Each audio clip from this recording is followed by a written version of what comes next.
and your sports network.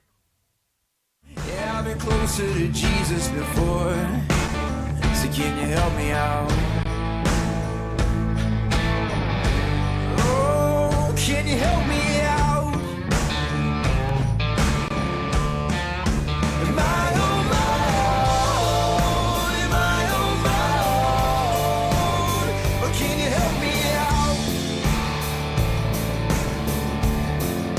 Am I on my own? Am I on my own? Or can you help me out? Can you help me out? I've been scared to look at my soul.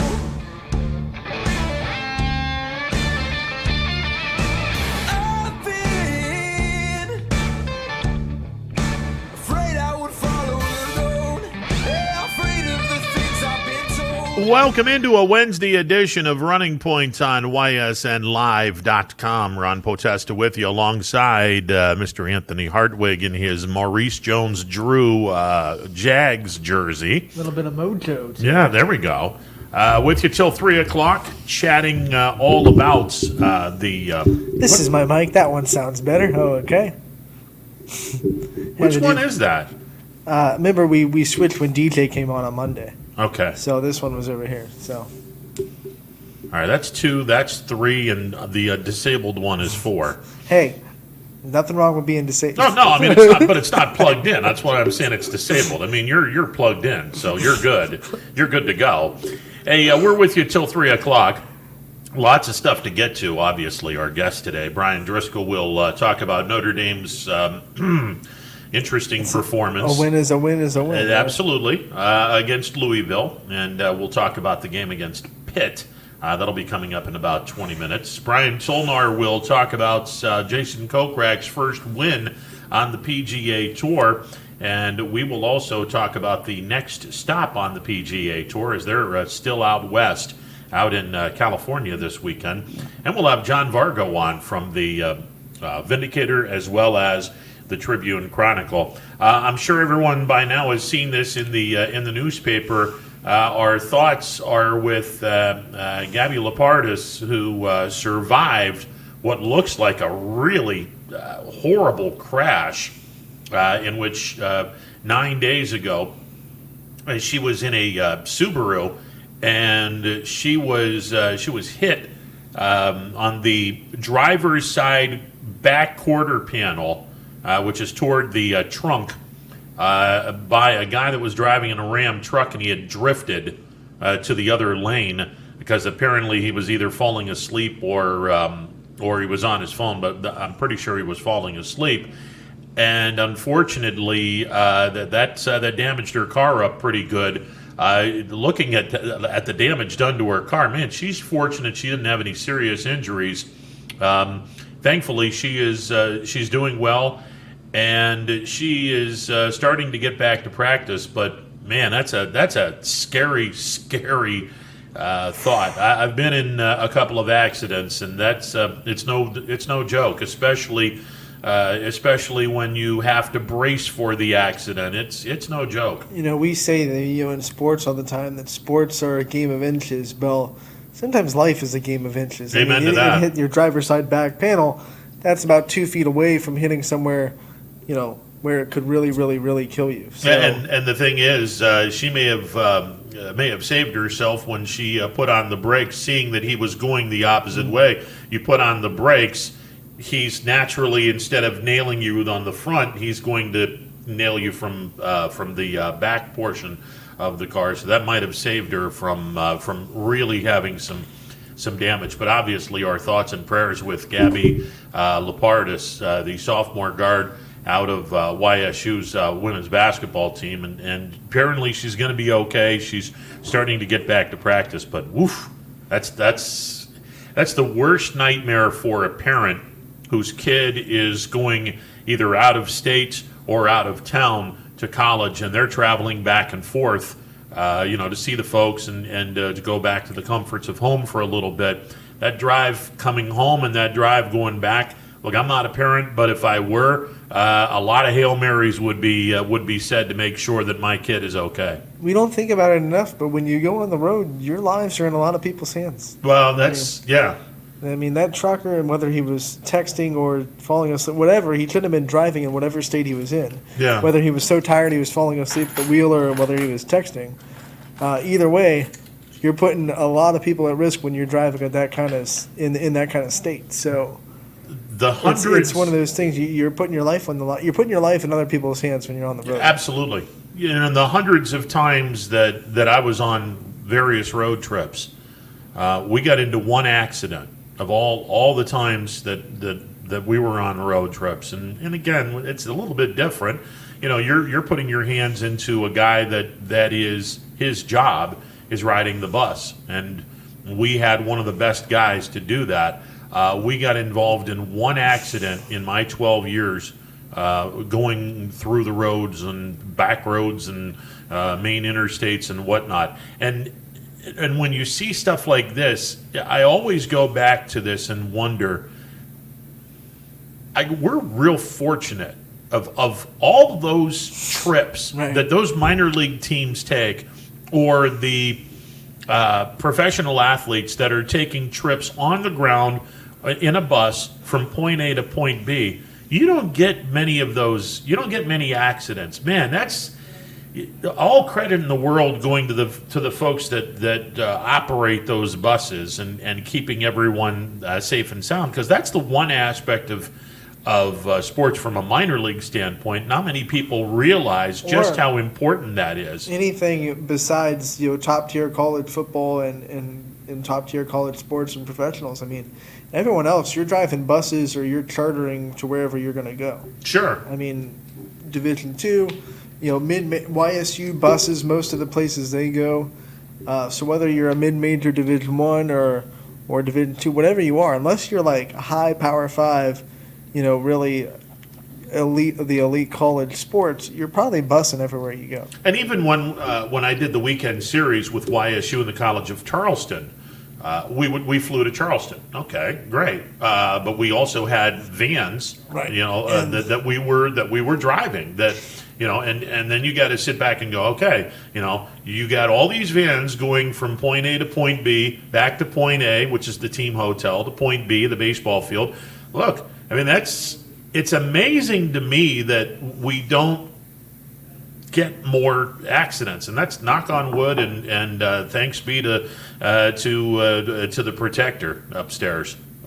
That would be God, capital G, not small g. Not small. Yeah. So that's thankfully Gabby's going to be okay, and thankfully she'll be back into practice, and this story had a happy ending. And yeah, just so when I read this, and then you jarred my memory with, hey, it's a wonder that we don't see more of this. It goes back to my rainy night one night in North Carolina, where our bus driver split a little tiny lane between a truck and a car that had hydroplaned and created a point.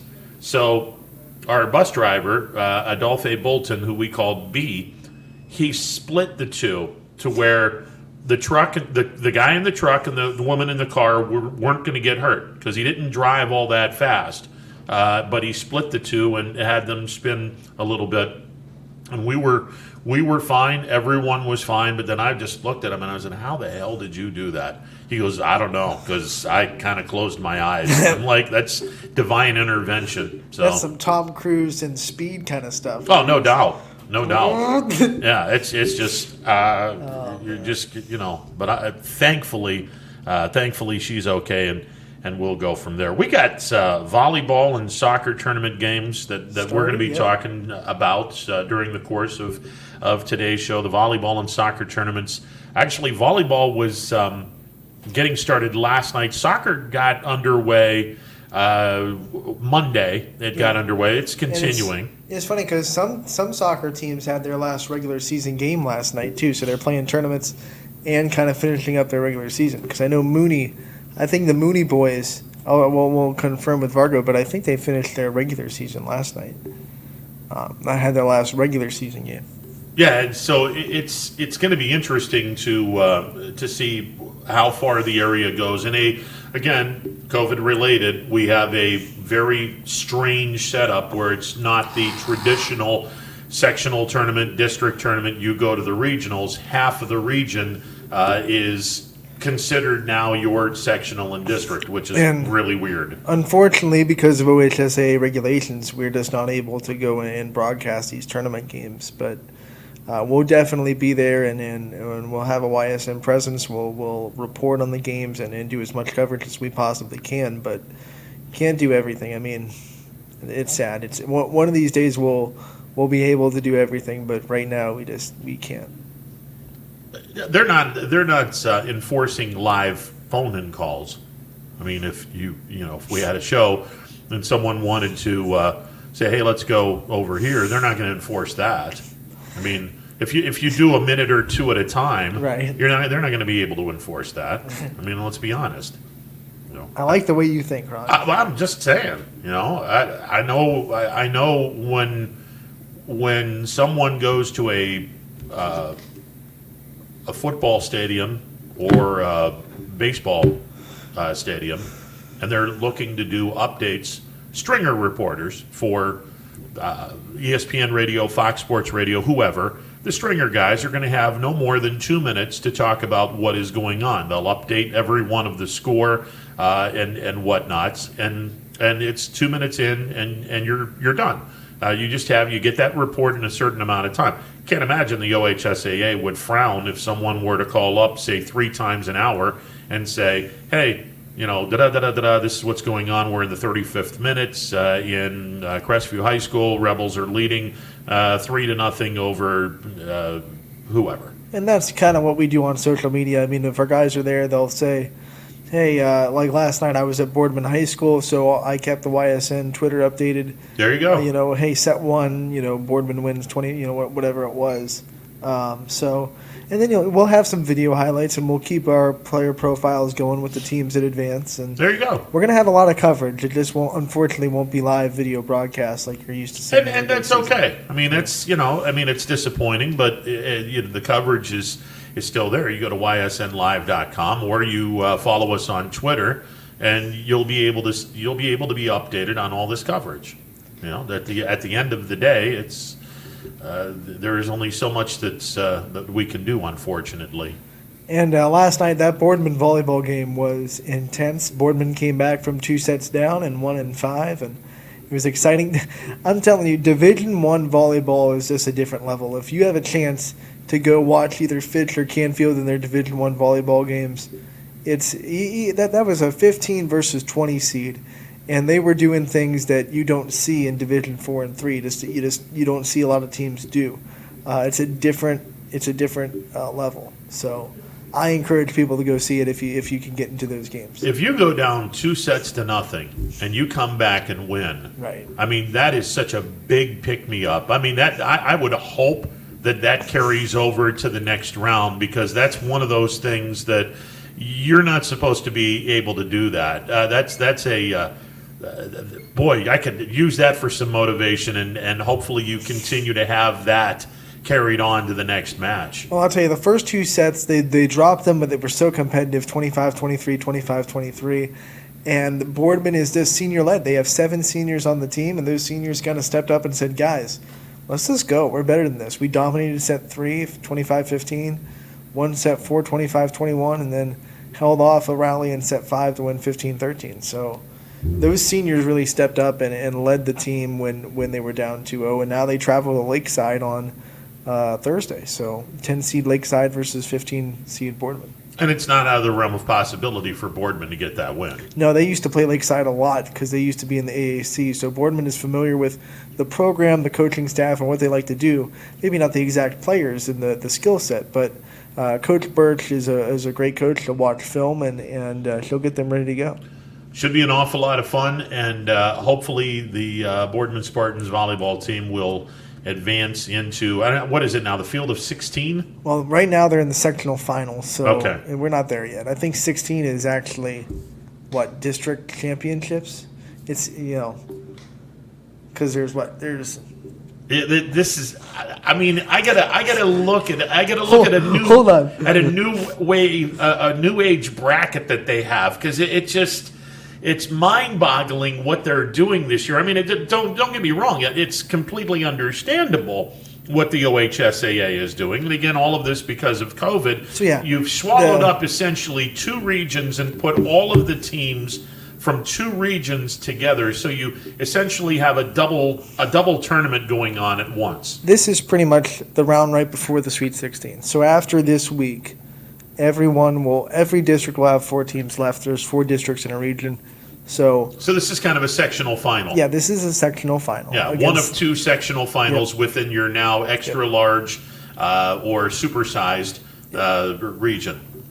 Yeah. As long as I get supersized fries with my supersized region, I'm good. Unfortunately, the winner of the Lakeside Boardman game, their reward is the 1 seed in Massillon Jackson. Well, again, that's unfortunately when you're seated somewhere in the neighborhood of 16, right. You're going to run into the 1 seed. You gotta run into him eventually. Yep, exactly. So you got to do what you got to do. It was also Coach Birch's first tournament win, so congratulations to her. Now she would be the wife of basketball coach. Coach. Coach Birch. All right. So that's a Boardman thing. It's a Boardman thing. And what I love is both of them are out supporting each other. So when the basketball team's playing, Coach Birch Mrs. is there with the kids, and then vice versa. When the volleyball team's playing, Coach Birch Mr. with parentheses, as the Boardman Twitter likes to use. He's in the stands with his kids, and he's making sure that both teams get the same amount of support. See, this is one of the things that I would absolutely love to have more schools do.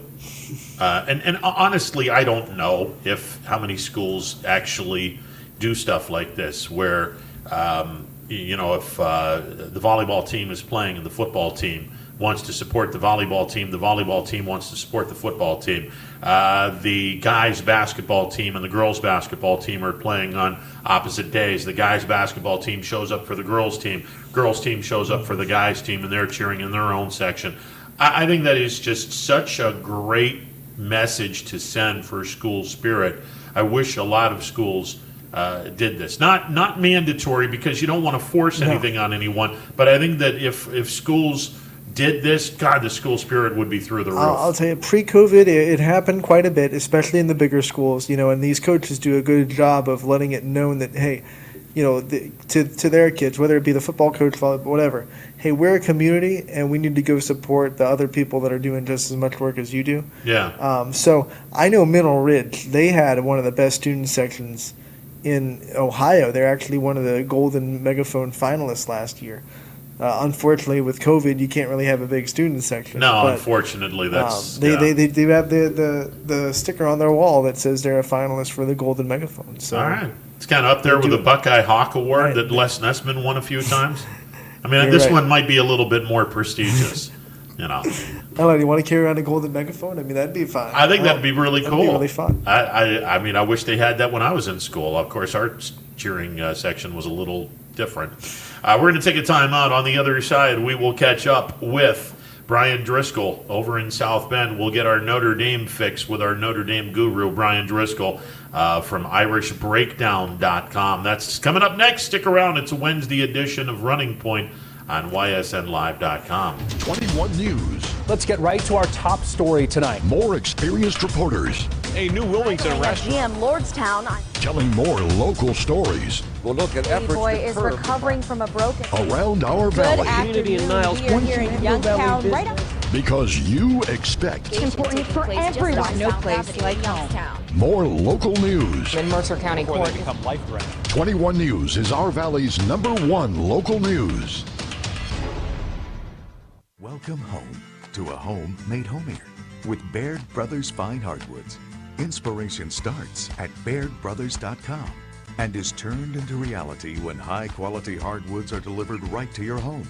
Baird Brothers has the latest design trends, shiplap and skinny lap interior siding, antique oak rustic flooring, and, well, you'll find them all at BairdBrothers.com.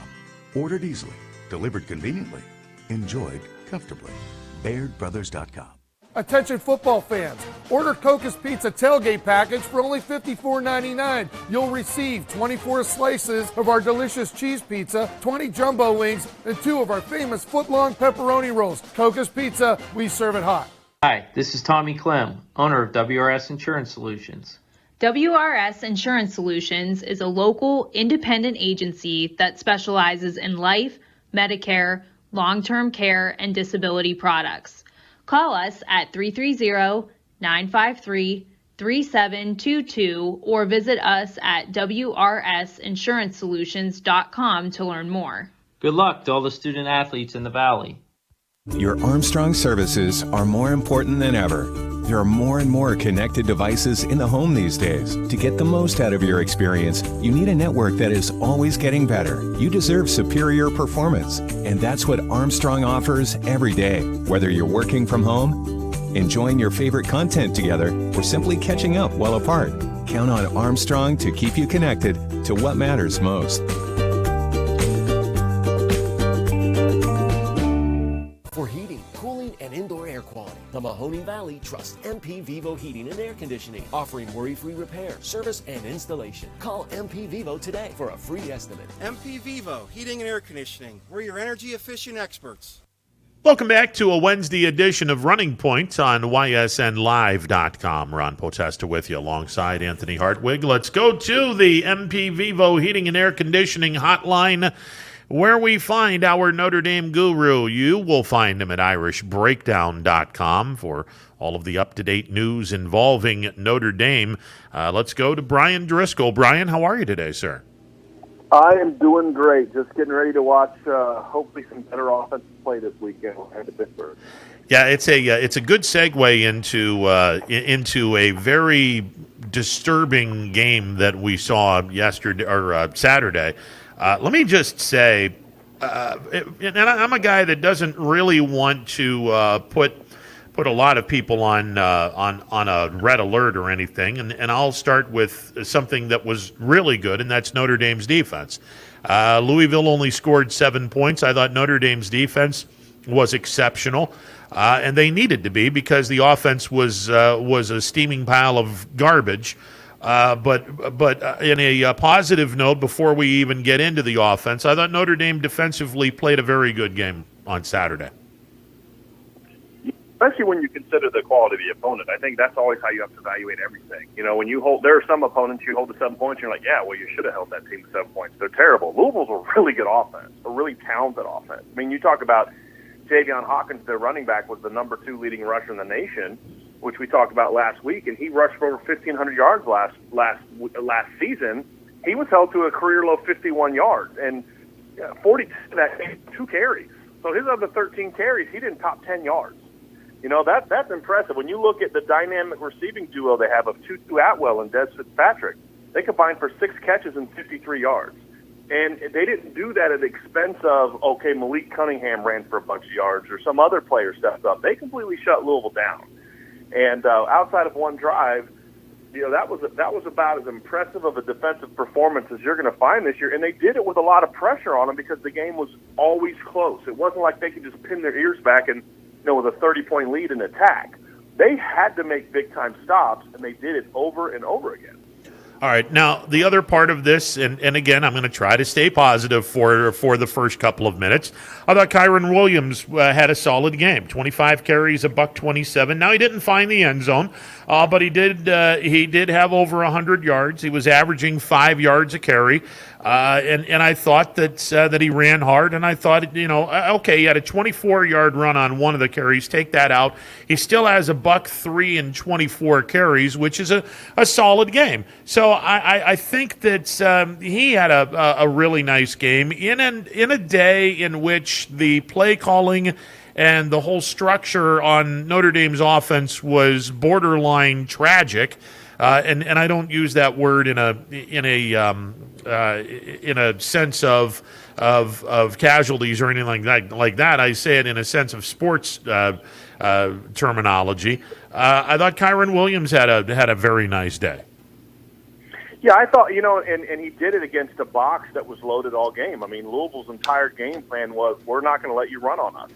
and we're going to make you beat us with the pass. And they had a terrible pass defense, and it wasn't until the final drive of the game that Notre Dame topped 100 yards.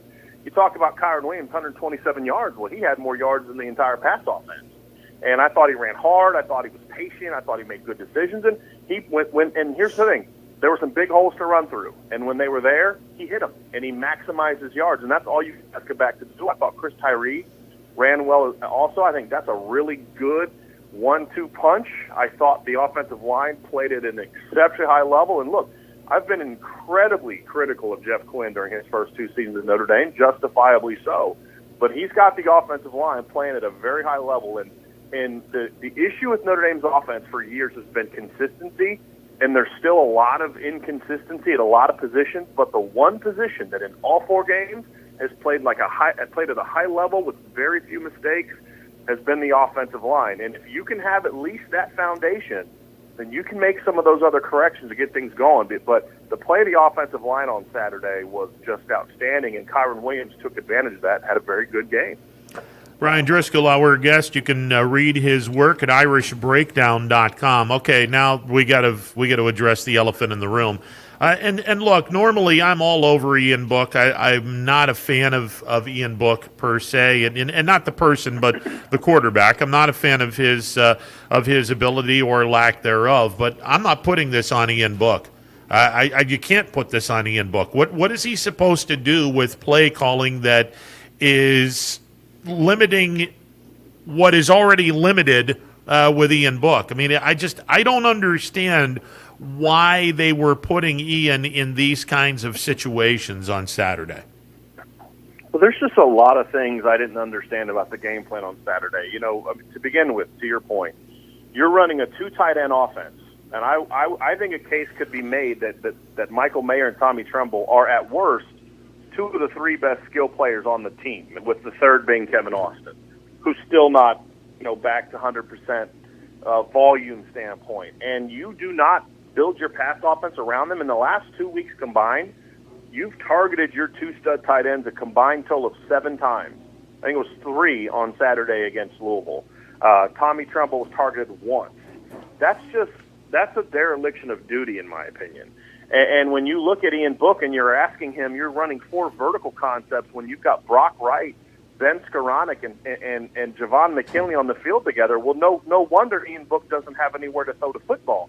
You've got good players, but your job as a coach is to use them in areas where their game and their skill set thrives.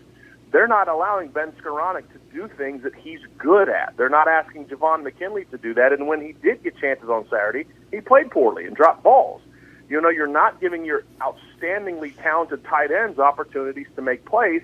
And as we saw on Saturday, I've been writing about this for a couple weeks now at irishbreakdown.com. How about throwing like a wheel route or something to Chris Tyree? Well, Louisville did that, and look what happened. They get a 29-yard gain because their really good running back beat the linebacker who can't run with them, and it sets up their only touchdown. So the lack of creativity is a major problem. And then the other part, Ron, is I don't know if you agree with this, but when I watch the pass game and then I watch the run game, I see 2 parts of the offense that have nothing to do with each other. They're not building off of the run game with a pass attack meant to protect the run game. It's like, here's our pass concepts, here's our run concepts, and we're just going to run them when we want to run them, and there's really no method to the madness, and that's what you get when you have a smart but very inexperienced offensive coordinator.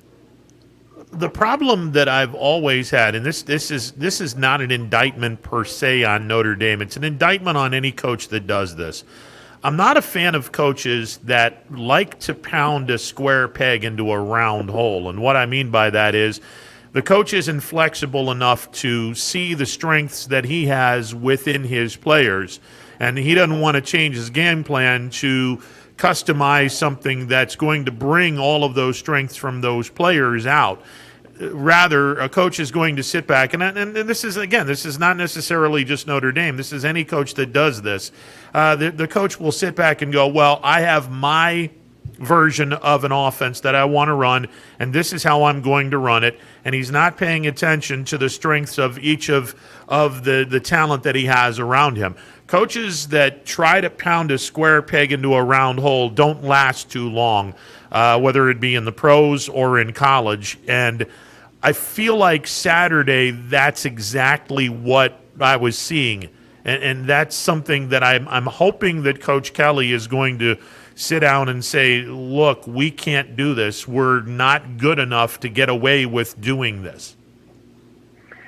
That's kind of been Kelly's MO, and when he's had receivers like Chase Claypool, who is a freak of nature, it ends up working, But this is why even last year I would have complaints about things, because you say it's working because you have just these really freaky players. Well, now you're asking Savon McKinley to be Miles Boykin. He's not Miles Boykin. You're asking Ben Skoranek to be Chase Claypool. He's not Chase Claypool.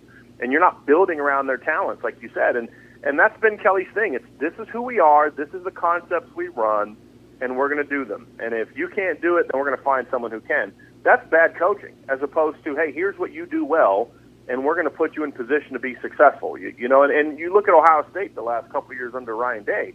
Ryan Day didn't ask K.J. Hill to be the same player Chris Olave was, or Benjamin Victor was, or Austin Mack was. You build around the specific things that they do well, and Brian Kelly has really never been that kind of guy. The closest they came to it was really with Mike Denbrock, when they had Will Fuller. But outside of that, it's just this is kind of what we do, and if you're good at it, that's great, and we're going to have a good offense. But if you're not, then we're going to struggle, and that's why they continue to put Ian Book in positions where, they're not building around his strengths, and it's just really creating for problems. I mean, Ron, let's be honest. The first 4 teams they've played are combined 5-16, right? I mean, and they haven't played against the 3 Power 5 teams they've played. They haven't beaten any of them convincingly enough to get any of their backups in the game. The schedule's not getting any softer, It's very frustrating, and now you're in year 11, and the same things are happening, and it just says, like, this is who Brian Kelly is. After 11 years, if he's not going to change now, he's not going to change. This is a Louisville defense that they gave up 42 points the week before. Obviously, they wanted to play better, so the question has to be asked, what percentage of Notre Dame's struggles were Louisville making good plays compared to Notre Dame just not executing their offensive game plan?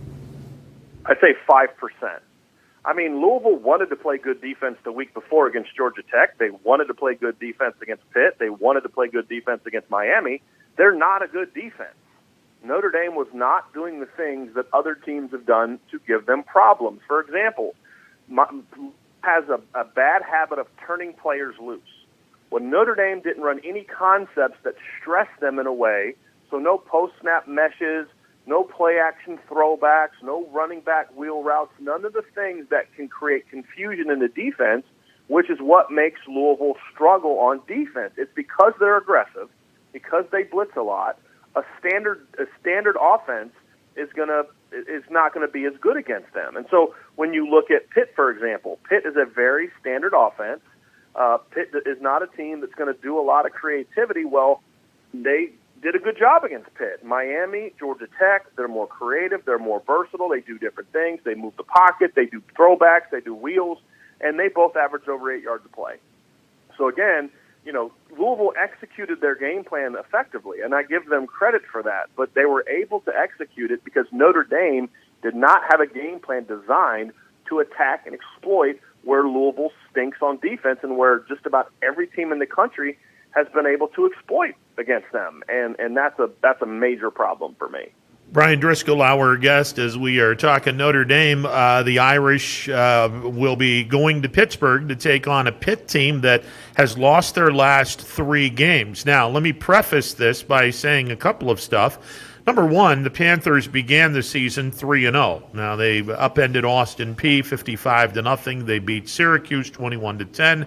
They got past Louisville 23-20. They've lost their last 3 games. Home game to North Carolina State, they lost by 1, 30-29.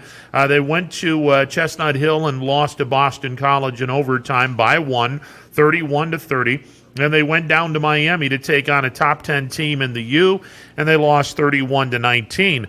One can argue, Brian, this team could be 5-1 with a couple of different plays. Literally, 1 play each in the NC State Boston College game. They're 2 plays away from being a 5-1 team. Yeah, I think you could also say they're a play away from losing to Louisville. I mean, so there's the double side of that coin. I think their problem, too, this last weekend against Miami, they didn't have Kenny Pickett, their quarterback. Well, he is their offense. So you take him out, then you're not going to go on the road and beat Miami. So, look, here's who Pitt is. Pitt is a really tough, physical football team that is going to play really good defense and pretty mediocre offense. And that's just kind of Pat Narduzzi's MO, right? They have a tremendous defensive line. Their front seven against the run is brilliant. They have the number one rush defense in the country. I would argue you could make a case they have the best safety tandem that Notre Dame is going to face all season, too, in DeMar Hamlin and Paris Ford. So for the Notre Dame offense, this is going to present them with a major test. And if they can come out and play well this weekend, then you say, okay, maybe they've made some corrections. But, Pitt, the reason Pitt's not, to me, a threat to beat Notre Dame, unless Notre Dame just lays an egg like they did last weekend, which is certainly possible, is, this is a bad matchup for Pitt. Notre Dame is a bad matchup for Pitt because Notre Dame has better players across the board compared to the Pitt offense. And offenses like Pitt, those pro-style, drop back, quarterback doesn't really move, not really running the ball a lot, you're not really balanced. Those are teams Notre Dame usually dominates. And Pitt's got one of the worst rushing offenses in the country. I think they only average about 107 rushing yards a game. So they just don't do the things that would make me concerned about the Notre Dame defense not completely dominating. So, this could be a game where Notre Dame scores 24 points and wins by a couple touchdowns. That's just kind of how I view this matchup because, the defenses that they've played so far this year aren't really that good, and they're not exactly shredding them. And you can say the same thing about Notre Dame, which is what's going to make this interesting. One of the kids that stepped up against the U, though he didn't find the end zone, was their freshman wideout, Jordan Addison.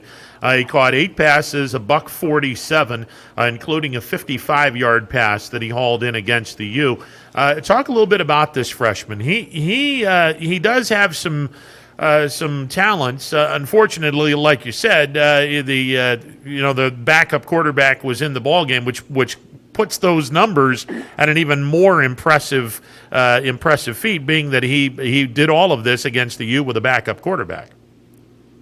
I'm just trying to figure out, Ron, how Pitt is able to get a freshman wide receiver ready to play. Because following Notre Dame the last decade, I've been told that that's extremely hard to do. So Notre Dame's got Jordan Johnson and Xavier Watts sitting on the sideline because they can't learn the offense. Well, Jordan Addison's got 38 catches already and leads the offense in receiving yards. Look, he's a really good athlete. Notre Dame actually recruited him to play defensive back. He was a really good two-way player in high school.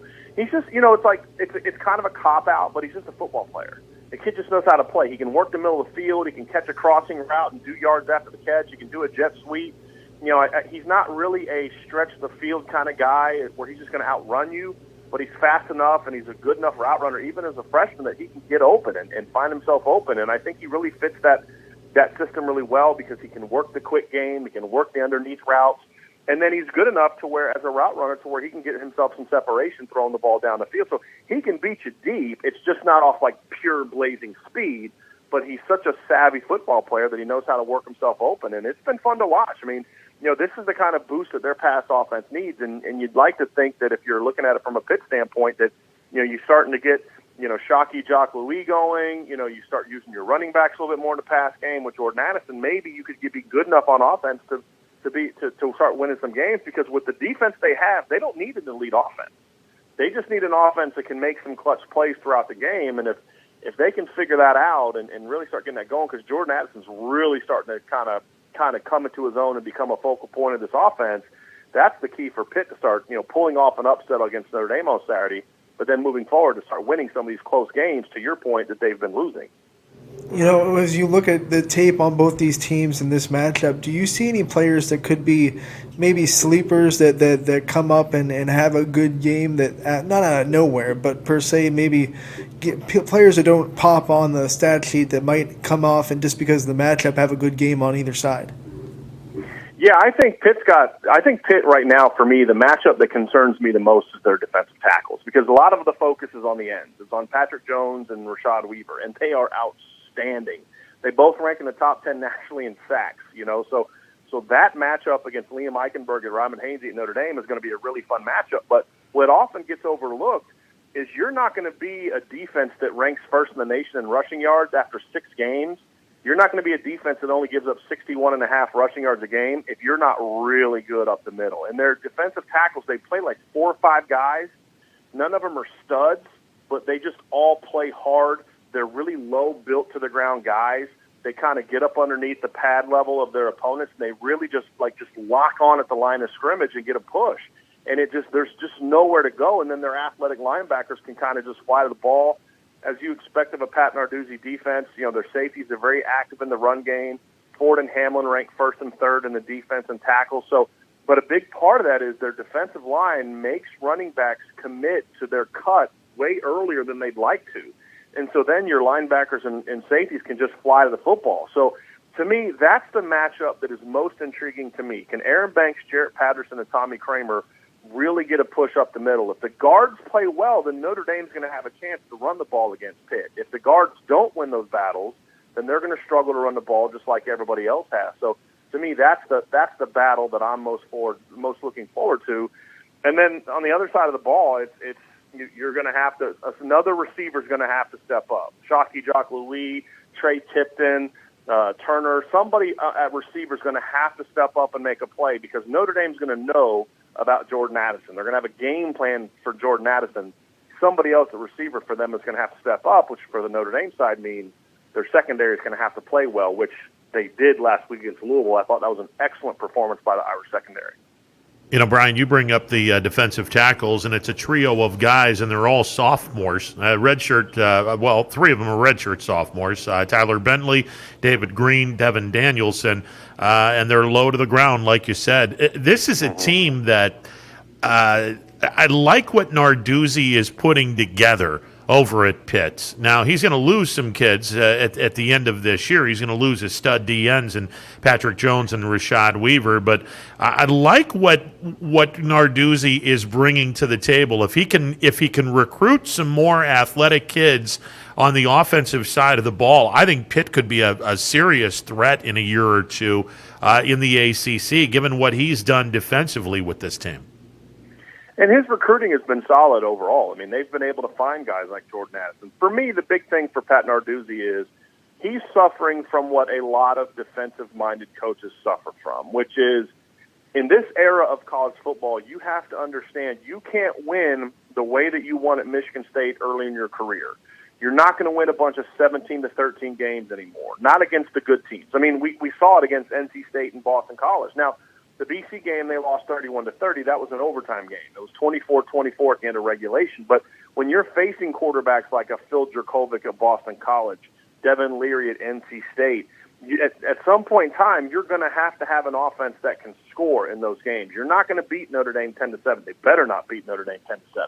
You're going to have to score points, and he's going to have to understand that they need to place more of a premium on building around what they do, which is running the football and finding some receivers that can stretch the field, but then giving your offensive coordinators the freedom to be more aggressive. I think that's the other thing, too, is just it's such a conservative, and now they'll throw the ball down the field, but it's built off of play actions and things like that, so they're not really as aggressive as maybe the numbers might show. And that's the thing, Ron. If they don't get their offense going, they're going to be an 8-4 kind of team. But if they can just get a little bit better on offense, you're talking about a team that can consistently win between 8 to 10 games a year in that league.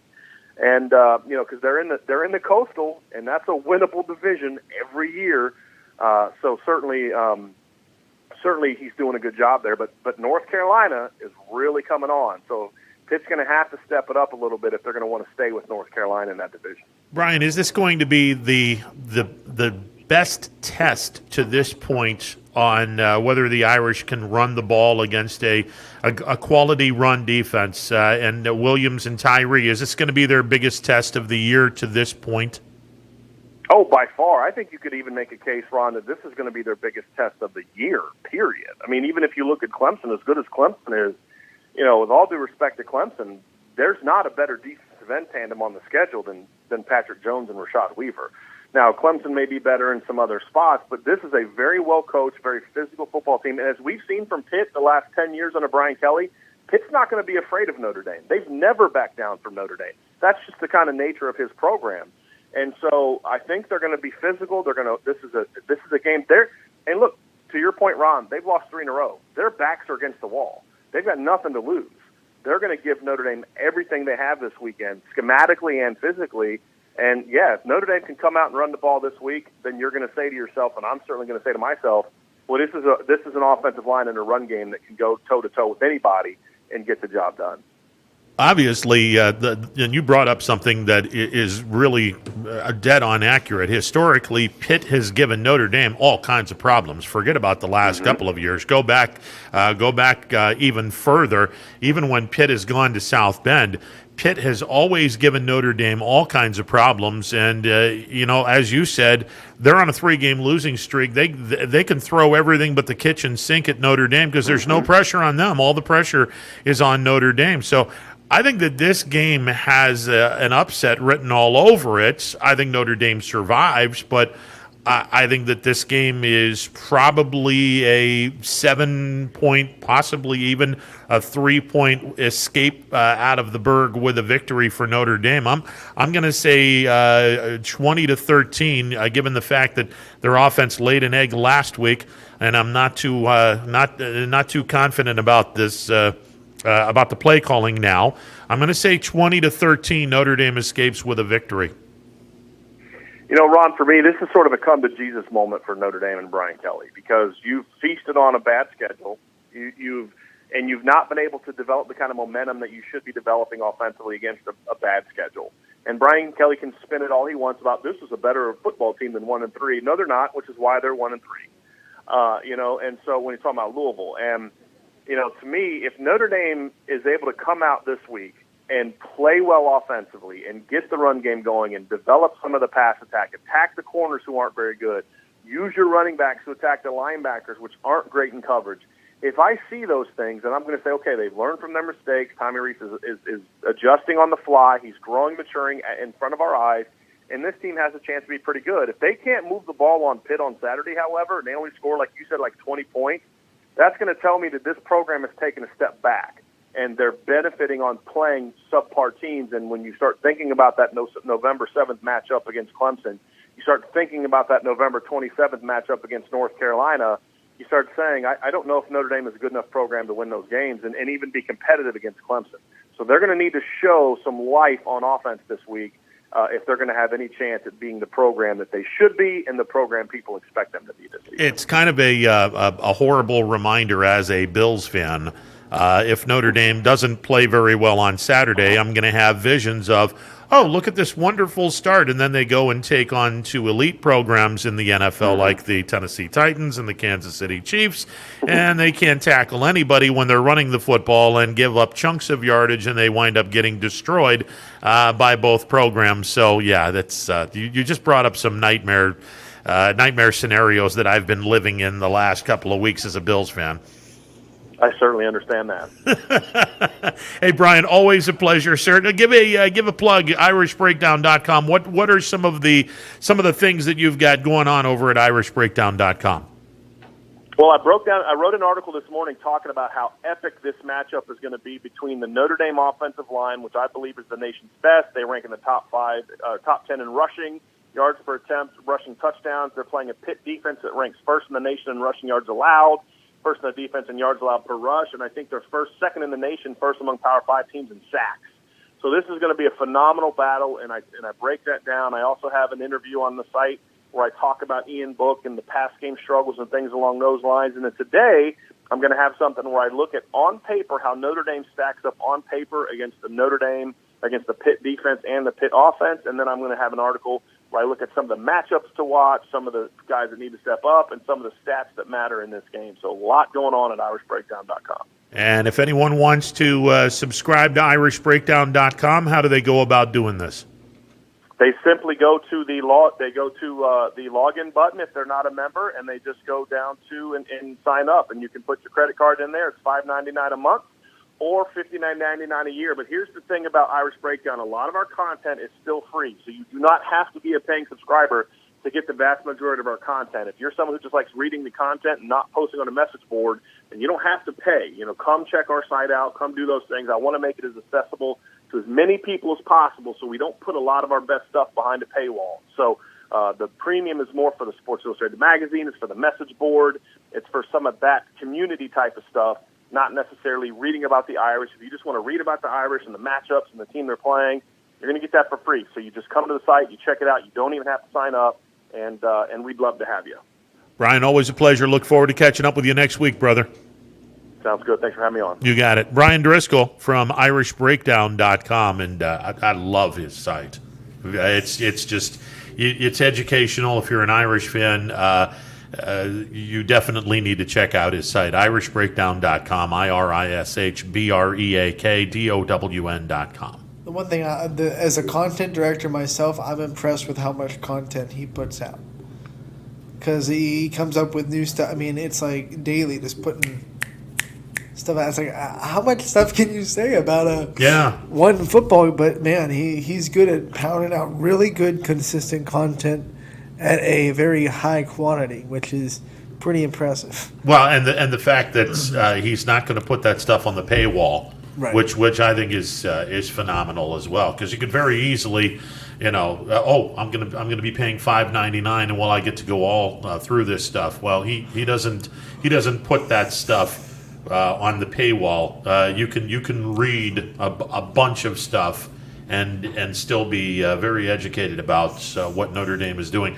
Honestly, what Pitt has done to Notre Dame in the past, and he is dead on accurate with Pitt and their lack of not respect, but they aren't scared of Notre Dame, and they've played like a team that's not scared of Notre Dame. This is definitely going to be a game that I believe Notre Dame had better play a whole lot better than what they played against Louisville, or they're going to wind up getting beat.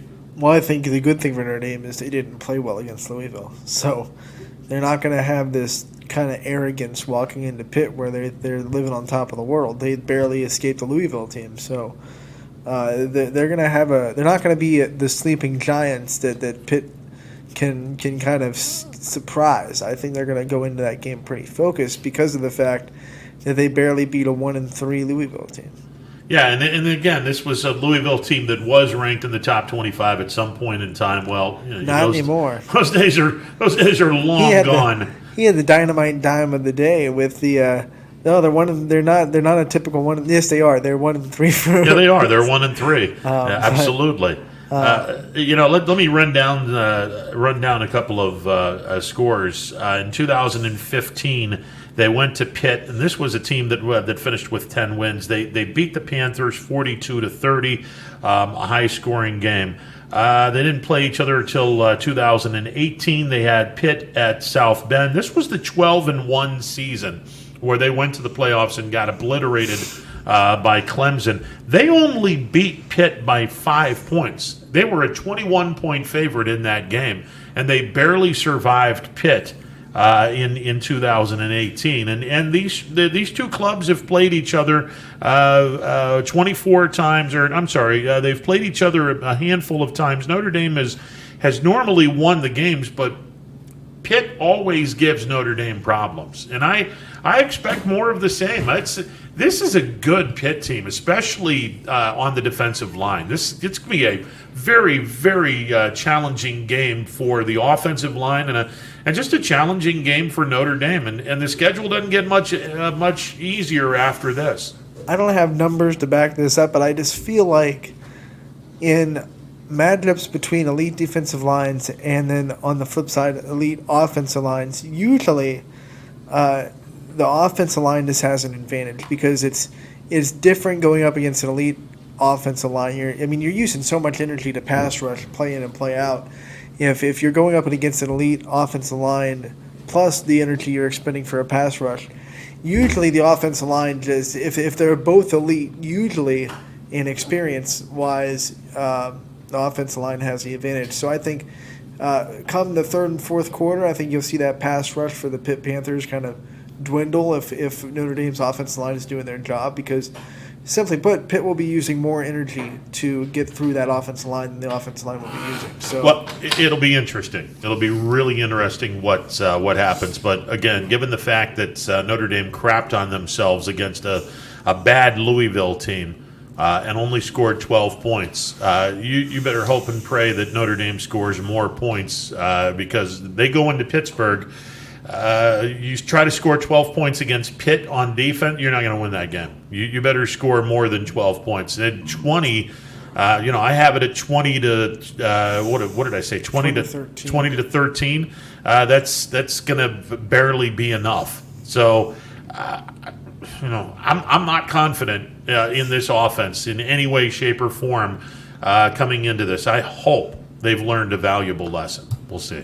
We'll see. I say 27-17 Notre Dame, but. Well, that would be nice. We'll see. All I know is I'm not going to touch that line with a 10-foot pole. That's what's the line? Last I saw it was 10.5. For Notre Dame, Notre Dame was 10.5. Yeah, Notre Dame's favored by 10.5. Last I saw, and that is I wouldn't touch that. So that's just me. That's not going to happen. So yeah. All right. Not even my score would do it. No, I'm gonna let that one go. Speaking of lines, Chiefs Bills. Well, yeah, that was. And again, one of the reasons for most of that game, I thought we weren't going to cover. One of the reasons why I was kind of wondering, or I was very hesitant on going one way or the other, because you didn't know the status of Milano and you didn't know the status of a couple of other people. When I found out Milano wasn't playing, I knew right then and there this team was going to be in all kinds of trouble. So it's unfortunate, but it didn't surprise me in any way, shape, or form. I thought Clyde Edwards-Helaire ran like we just picked up Le'Veon Bell. That's what he ran like. Well, I mean, anyone could run on this. He was like, well, you're not taking my job. Yeah, it seems like anyone now can run on this team, which is sad, but it's true. I think the Chiefs had more running yards in any game under Andy Reid in his 6 years. That doesn't surprise me. That doesn't surprise me at all. By the way, the line still is 10.5. Notre Dame a 10.5-point favorite against Pitt. We're going to take a timeout. On the other side, we're going to catch up on some golf. Yeah, we have our golf guru Brian Tolnar, and we'll catch up with him. That's all coming up after this timeout. It's a Wednesday edition of Running Points on ysnlive.com.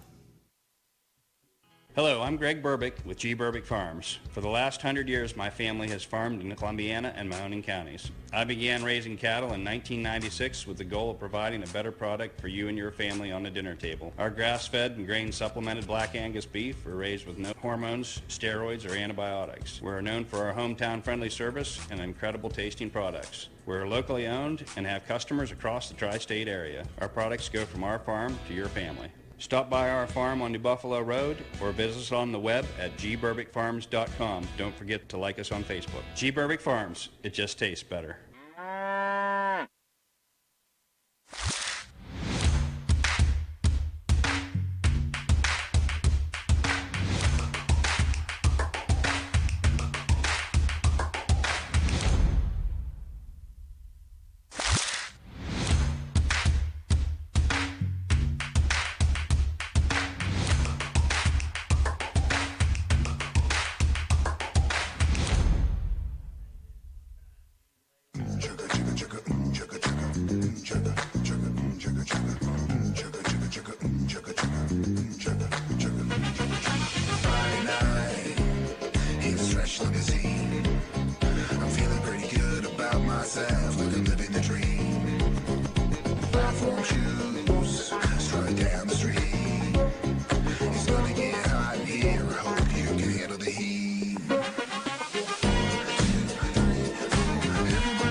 trusted our families to help you with your Medicare needs. Myers Family Insurance looks forward to helping you now. For years to come, so call our family today and remind them how cute we are.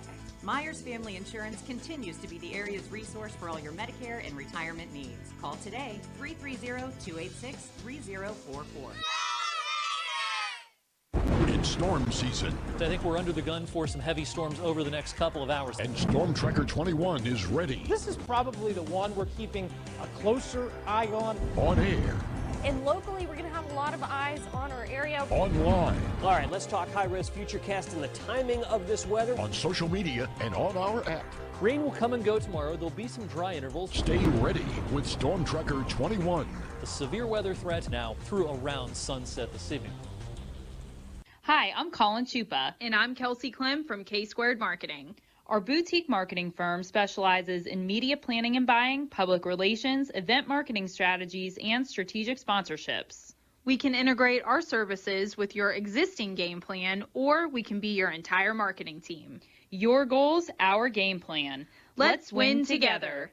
Call K-Squared Marketing at 330-623-2730 or visit ksquared.marketing to learn more. Hi everyone, this is DJ Yoakley with Your Sports Network. We appreciate your support of YSN and welcome you to the YSN family. Our broadcast streams are brought to you live at no cost to you by sponsors that are local to this community. Without the vision and generosity of our sponsors and partners, we would not be able to bring this game to you today. So please support the great businesses and leaders that are making this game possible. And if you're a business in need of great advertising and sponsorship opportunities, feel free to head over to our site for more information on the right fit for you. We are local, we are loyal, and we are live. We are YSN. Ah, the details. Baird Brothers Fine Hardwoods is one fine ride. Perfect cornering, superb handling, sporty and stylish, power to spare, plus awesome mileage. Yeah, jaw-droppingly beautiful lines and well appointed with luxurious trim. Put more oomph in your life and start beholding the molding.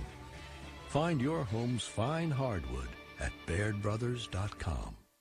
No matter what the weather, be prepared with a reliable, efficient Rude gas furnace or air conditioner from MP Vivo Heating and Air Conditioning. Call your energy-efficient expert, MP Vivo, today for a free estimate.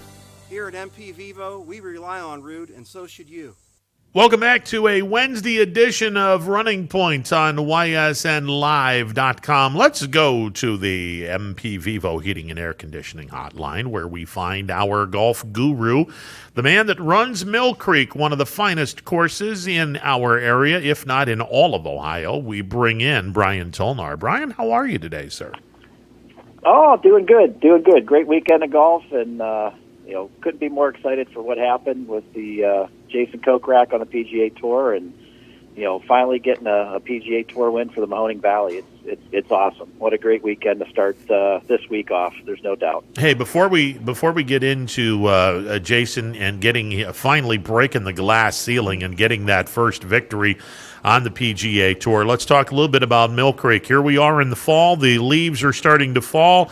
The weather is getting quite cooler. We've had some rain in the last couple of days. How's the course, and is the fall season well underway? What are the crowds like trying to get on the course at Mill Creek, whether it be the north or the south course? Well, with the exception of the last 2 days where we had a lot of rain, just steadily throughout the course of the day. Although we did have some golfers out there, not like the normal golfing crowd at Mill Creek that you normally see. But, today, obviously, with a little bit of rain in the morning, slowed things down. But the afternoon's been gangbusters. We're kind of back to ourselves again.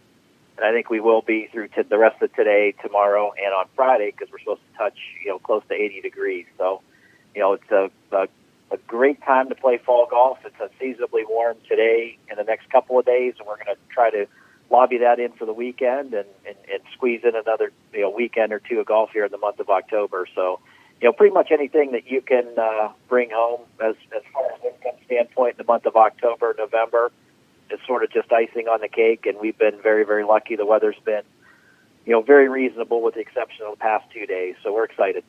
When you see weather like today where it's, like you said, unseasonably warm, and it's that feeling of the last kind of warmth we might have for, 6 months, do you get a dramatic spike in the people that want to come out and play, trying to soak up the last good weather of the season?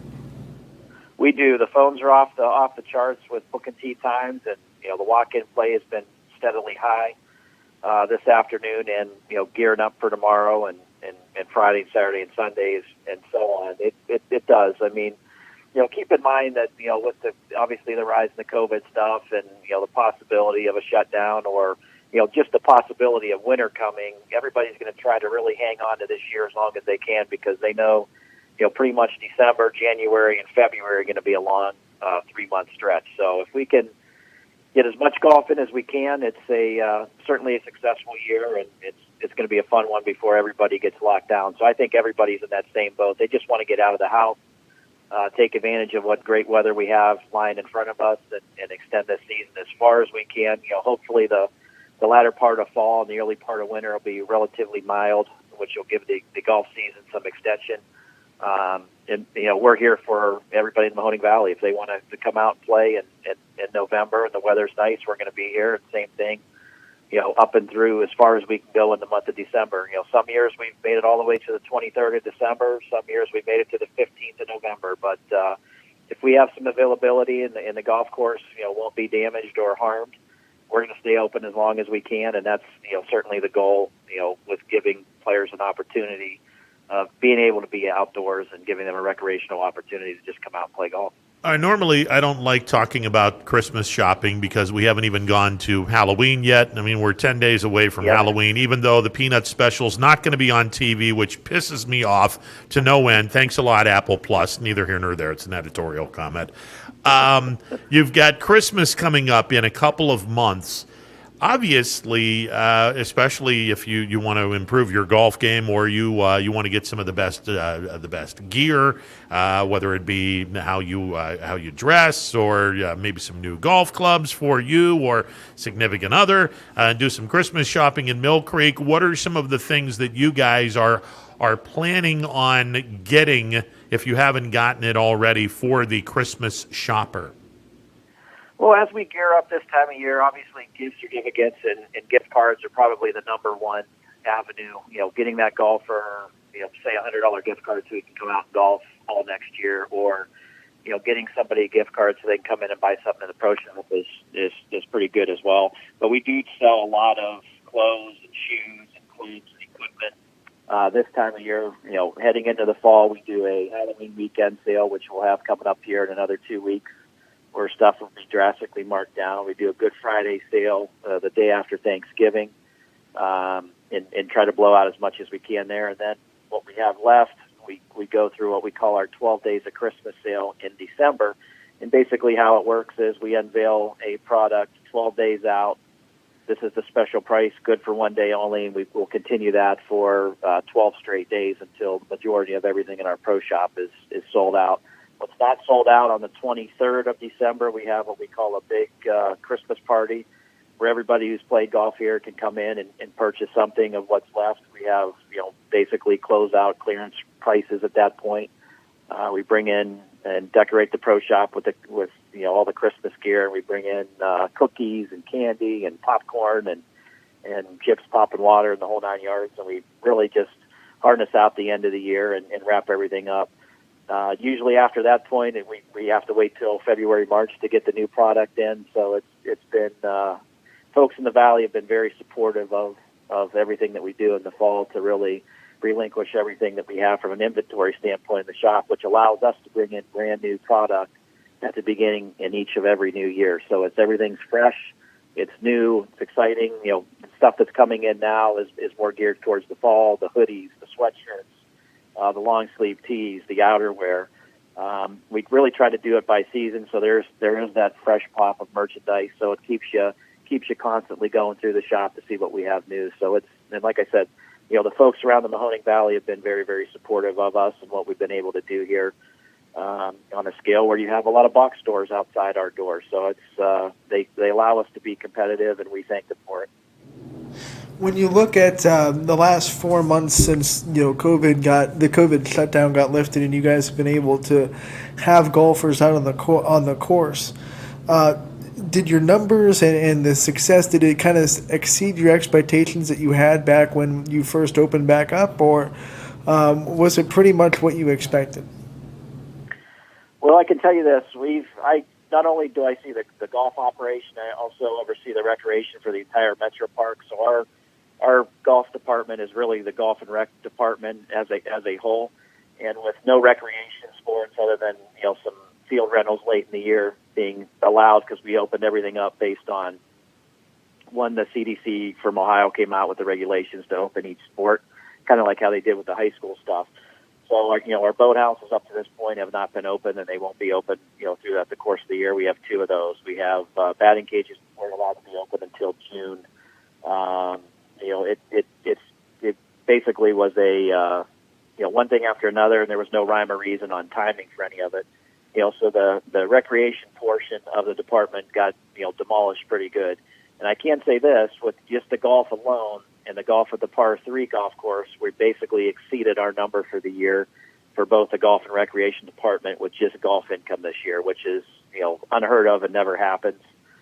Keeping in mind all those other entities being closed, I'd love to have seen where we were if we had the golf and everything else, but it obviously didn't work out that way. But at the end of the day, each day that we have going through the rest of the year is going to be a new record number for us. This is, going back to 17 was our peak number since the 6 years that I've been here, and we've fought some bad weather in 18 and 19, and it's great to see that we've had a great stretch of weather, and we have hit our number as a department for the year, and we'll continue to do so through the rest of October, November, and December. So we're in record territory, and it certainly exceeded my expectation of where I thought we would be by the end of the year. If you had asked me that in May, I'd have said, man, if we got to about 75% of the projected number, I'd have been happy. And now it's obviously caught our interest through the month of September, and what can we do in the fourth quarter, October, November, December? And we're pretty much on target with what I have, which was very aggressive for the fourth quarter, but we're going to be pretty much on target or pretty darn close to it by the end of the year when we close up shop for the season. Brian Tolnar, our guest, he is the guy, the face that runs the place over at Mill Creek, and it's a really, really good golf course. If you haven't gone out yet, you certainly need to call the folks up and set up your tee time and enjoy the gorgeous cart paths that have been put down, and they're in fantastic shape. Speaking of fantastic shape, something that we have been looking forward to, and finally Jason Kochrack lifts the 700-pound gorilla off his back, and he finally gets his first PGA Tour victory.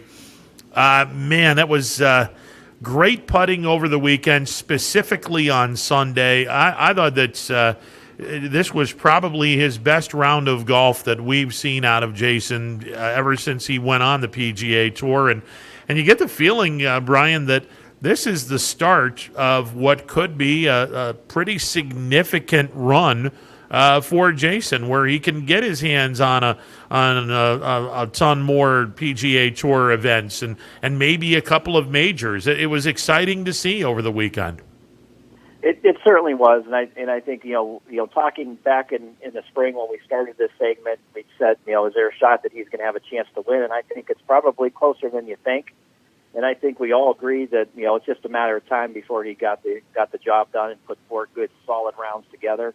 And I think, what he did in Las Vegas this past weekend with the field that he played in, I mean, you're talking about a 72 or 78 player field. It was a smaller field, an invitational field, so the status, for FedEx Cup points was elevated a little bit higher in the paycheck at $1.7 million and some change, was elevated as well on a field that's basically composed of some of the very best and your top players around the world.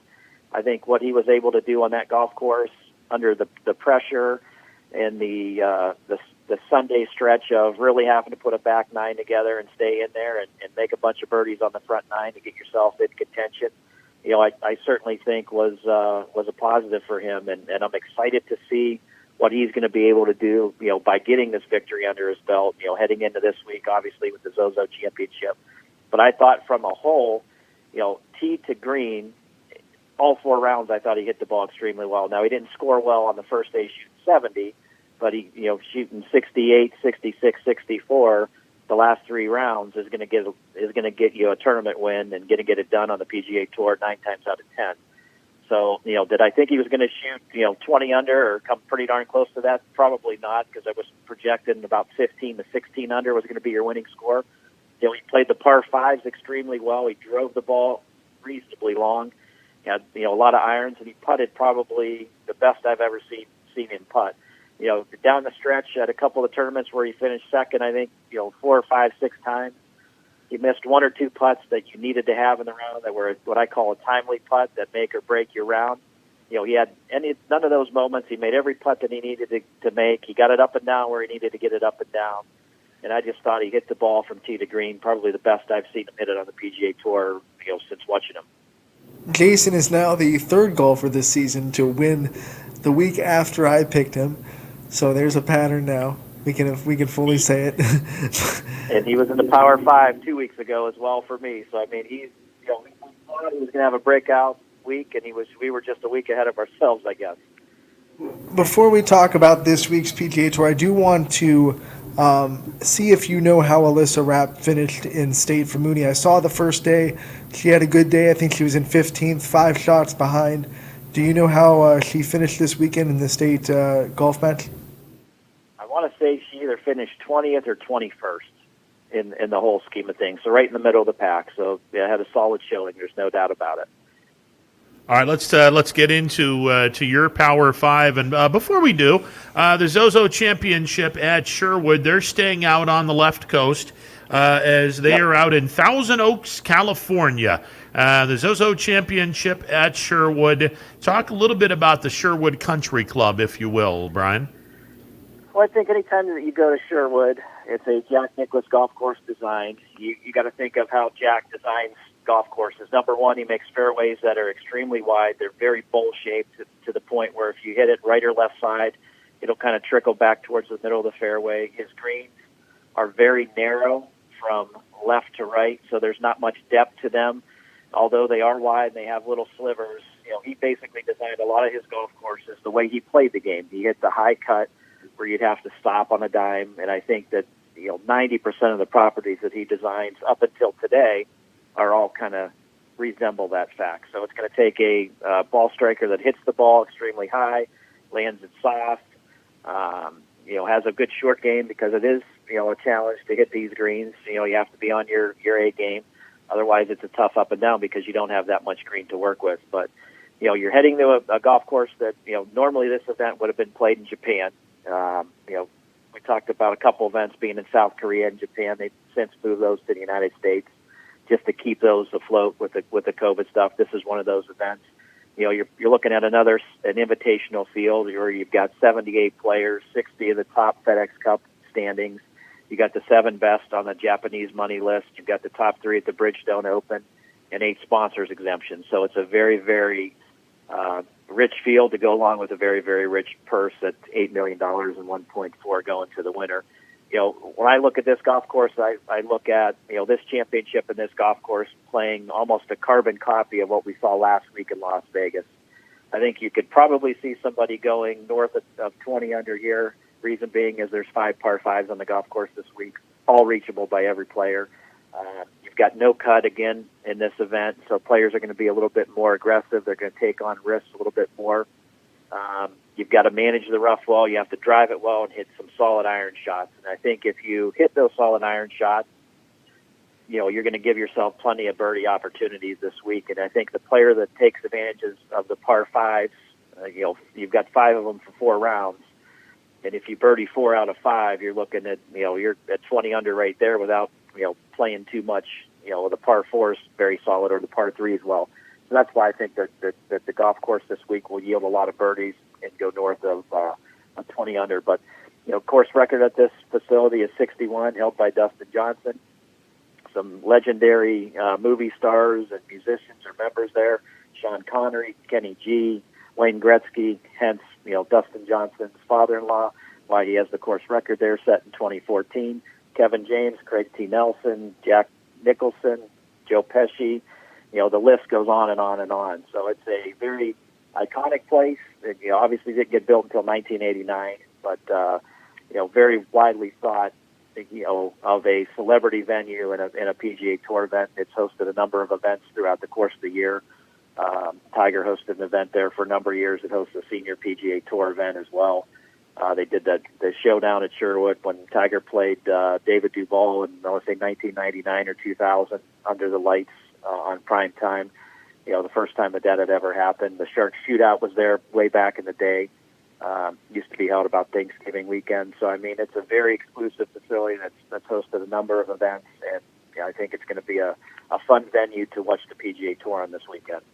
All that being said, let's get into your Power 5 this weekend. Who you got?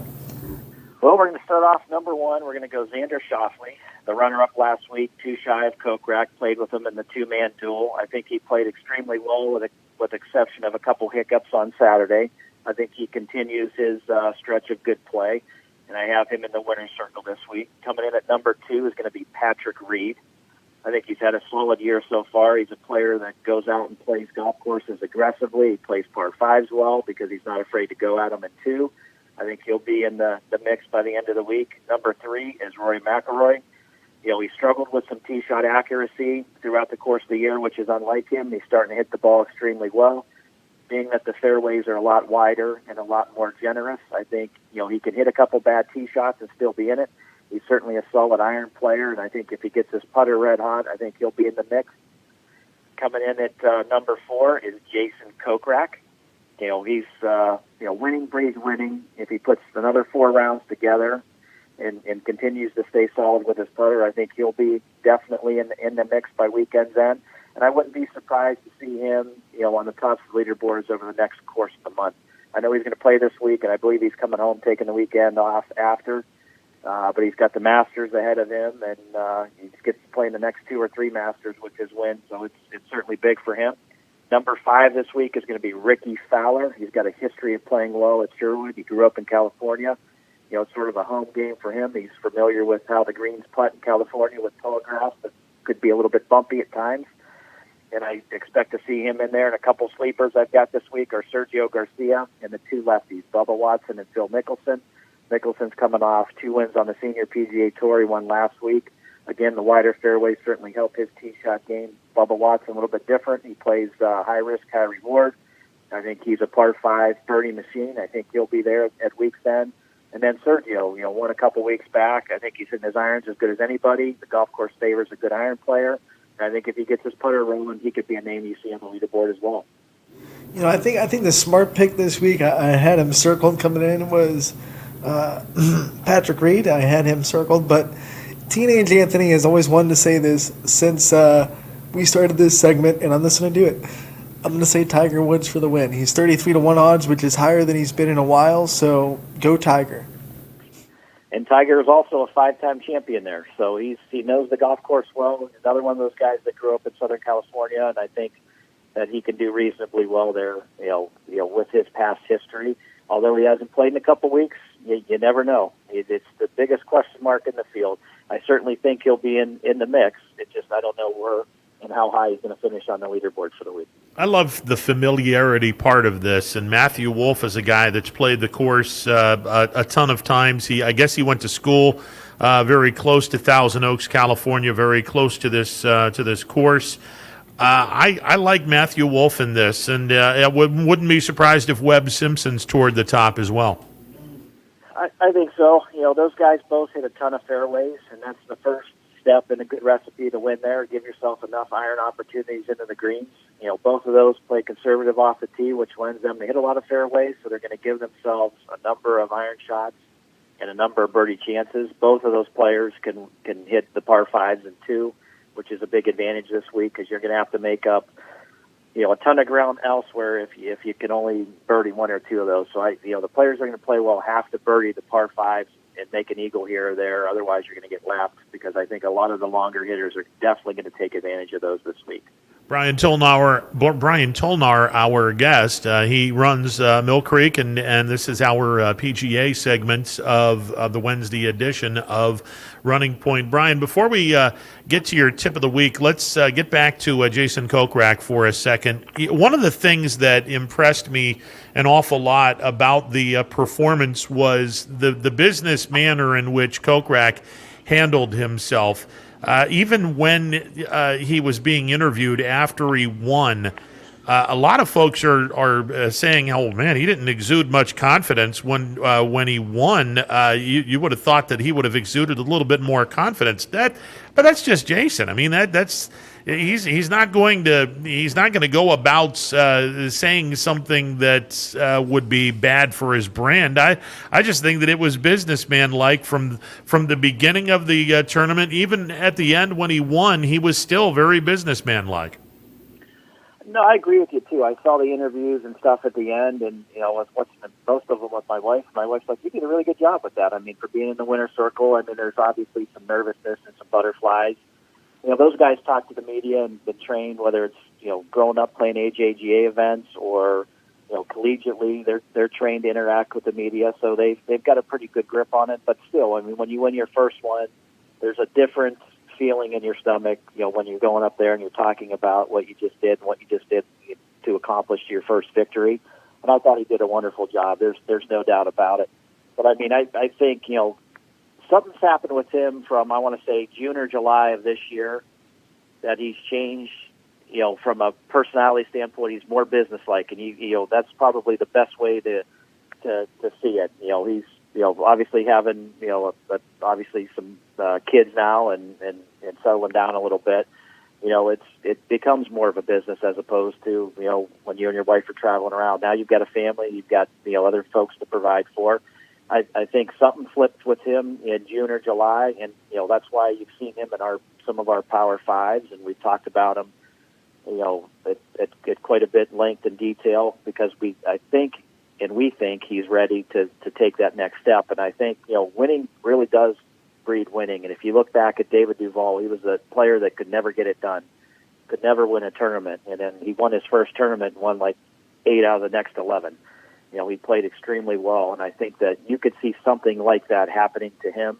I think he's, you know, very professional when he goes out there. And just like you said, watching him come down the stretch, very comfortable in his skin.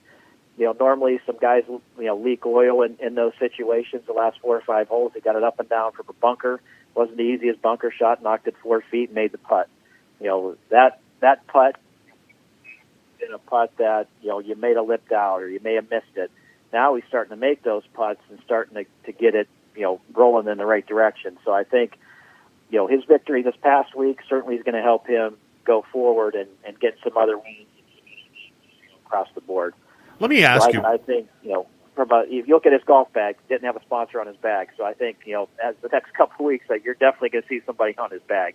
Well, I mean, that far and he plays that solid. Yeah, I'd love to see YSN on his bag, but that's neither here nor there. I think it would cost us an awful lot of money to have our product on his bag. But I mean, that's something that I've, you know, when I tweeted out to him and congratulated him, I was hoping he would come on the show. Obviously, he's extremely busy. Maybe we can get him on in the off season. But certainly a tremendous victory for Jason. But let me ask you, Brian. It's no secret the game was, or the match, I should say, was not on national television. It was on cable. It was on the Golf Channel, CBS, NBC. They were they weren't on board with this because of their thing with football. Notre Dame on Saturday, Sunday. I have no idea why they didn't put the game or put the match up on NBC, but it was on the Golf Channel. Is there a big difference in terms of, and I don't even know if golfers think this way, if golfers are thinking, man, am I going to be on national TV? There's all kinds of pressure with that. Or am I thinking too much with this? Is it easier to golf, oh, we're just on the Golf Channel, it's a cable thing, as opposed to, wait a second, I'm on national TV where everyone and their brother can have NBC or CBS. Is there a difference when it comes to golfers? I don't think so, just for the fact that, I mean, there's cameras out there, whether it be the Golf Channel or your local affiliates during the week on the Thursday and Friday round. You know, obviously the Golf Channel has them, and, you know, this event, you know, as well as the one that we're going into this week, were events that were supposed to be held overseas, so they wouldn't have been part of the network coverage. And obviously with CBS, with football, they stop at a certain point and, you know, pick up, you know, when the Masters hits right after March Madness. So I think this was, you know, basically set up to be that way. But I think, you know, as a golfer, you're always being filmed out there, you're always being watched, and I think that those guys are certainly used to it. You know, where it's played on television, I you know, would think that they would feel exactly the same. I mean, it doesn't matter if it's on, you know, national or it's on cable or if it's on satellite or what have you. And, you know, they know they're going to be on television, and they know they still have to deal with the pressures of coming down the stretch and having to perform at that level with, you know, everybody else that was breathing down, you know, their throats on the last couple holes while they were, you know, finishing a group or two ahead of the rest of the field. All right, Brian, let's get to the award-winning, and even though we haven't given you an award yet, it's going to be an award-winning. The award-winning tip of the week. Brian, the floor is yours. First, we're going to start off with a little quiz this week. It'll be a Pga Tour Stats, and this is going to be from the most recent stats I have on this is from 18-19 season, so this one's from 2 years ago, but it's pretty close to where we're at this year. And this is for you guys. First question. 3-foot putt and under, what's the percentage that the PGA Tour players make from 3 feet and in? Oh, boy. I'm going to say roughly 90%. I think it's a trick question. It's going to be 80. 96%. Very solid inside 3 feet and around 3 feet and under. So then you go to 5 to 10 feet. What do you think the percentage is there? I think it falls back a little bit, so I'm going to go 68%. I'll stay with 80. 55%. So they're making about 5 out of every 10 Wow. from 5 to 10 feet, and they're making 9 out of every 10 from 3 feet. Then you go all the way up to about 20 to 25 feet. What do you think the percentage is there? Now we're looking in mid-20s. I'm gonna even go a little lower. I'm going to go 22%. Price is right. 1%.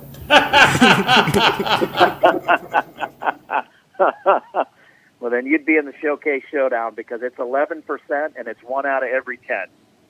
So, I mean, if you look at those stats, I mean, a 20-footer, you're making 1 out of every 10. I think anybody's got an opportunity to make, 1 out of every 10 from, 20 to 25 feet. North of that, you obviously go down to less than 0.5%. 10 to 15 range is 29%, which is 7 to 10%. So, the seriousness of, we talked about green reading in past golf tips, and, the importance of in the green, down the green, side the green are very, very important in putting. But one of the things that we want to talk about this week, going into those stats at 3 feet, 10 feet, 25 feet, is having, good distance control and being an effective two-putter. So, what the folks on the PGA Tour, no matter what stat we look at from 3 feet up to 25 to 50 feet, the guys on tour will make either make the putt or they're going to two-putt. Seldom will you see a tour professional 3-putt, although it does happen. So what we're trying to do is we're trying to eliminate 3-putts. This is one area of score where, when we talk about giving golf lessons, the first thing that everybody asks you for is, I want to hit the ball 50 yards further. And that, the second piece of the next question goes, I want to be able to putt better. But, to be an effective putter, you certainly have to take the time, about as much time. I tell everybody, if you have an hour to spend, you want to spend 30 minutes hitting balls and 30 of it, putting. Putting is very important. It takes over half of your score when you add it up on the card. So if you two-putt at every hole and you shoot, 36, 18 of those were putts. So we want to be an effective putter. So one of the things that we want to do to get solid from a distance control standpoint is do a drill, what I call the ladder drill, where you're going to take 6 golf balls. You're going to find the flattest and straightest putt on any of the putting greens that you go to. And this is something I did as a player, when I was playing a lot more competitive golf, to gauge the green speed that I was going to play on that day, because every golf course, the speeds are different, and the golf course plays extremely different from, the makeup of, what type of grass grows here compared to California, to Florida, and you name it. So one of the easiest drills to do is what we call the ladder drill. You're going to take 6 golf balls. You're going to go to the flattest spot on the putting green, and you're going to line up golf balls in a row. So you're going to go 2 feet, 3 feet, 4 feet, 5, 6, and 8 feet. We're going to start off with that 2-footer, and we're going to, make the 2-footer, take a step back. Make the 3-footer, take a step back. All the way going through this rotation until we get to that 8-footer. And what this is going to allow you to do is, it's number one, it's going to allow you to get what the feel of the greens are. Are they fast? Are they slow? It's going to give you a good feel for what you're going to see when you head to the golf course and putt on that first hole. Because a lot of damage is done if you just jumped out of your car and went to the first tee. And, I hear a lot of guys say this, hey, I was, running late from work and trying to jump out there for league. It took me 4 or 5 holes to get, the pace of the greens down. Where if you spent, 10 minutes of your time or 15 minutes of your time before you went out putting, you wouldn't have those anxieties on the first hole, second hole, and third hole. Maybe a 3-putted 1, 2, and 3. Now you're thinking, maybe negatively the rest of the way around. I'm trying not to 3-putt. Well, that's the first thing of 3-putting is when you think you're going to do something, you're probably going to do it. So if you say, I'm going to go out and 1-putt or 2-putt every hole, that's the mindset that you want. But this drill, the ladder drill, hitting putts from 2 to 8 feet will give you a really good feel of what the pace is. And if you go into these PGA Tour stats that we shared a few of, these are the most important lengths that you're going to putt when you get out there. It's that 10 feet and in, especially 3 feet, 3 to 5, 5 to 10. You're going to be, looking at one of those putts at least one time on every single hole that you play. So if we can get a good feel for what the pace is before you go, it's going to give you a great feel for what you're going to experience when you get on the golf course. So I start with that drill, and then I rotate around the hole. So I hit those same 6 putts from above the hole, going down.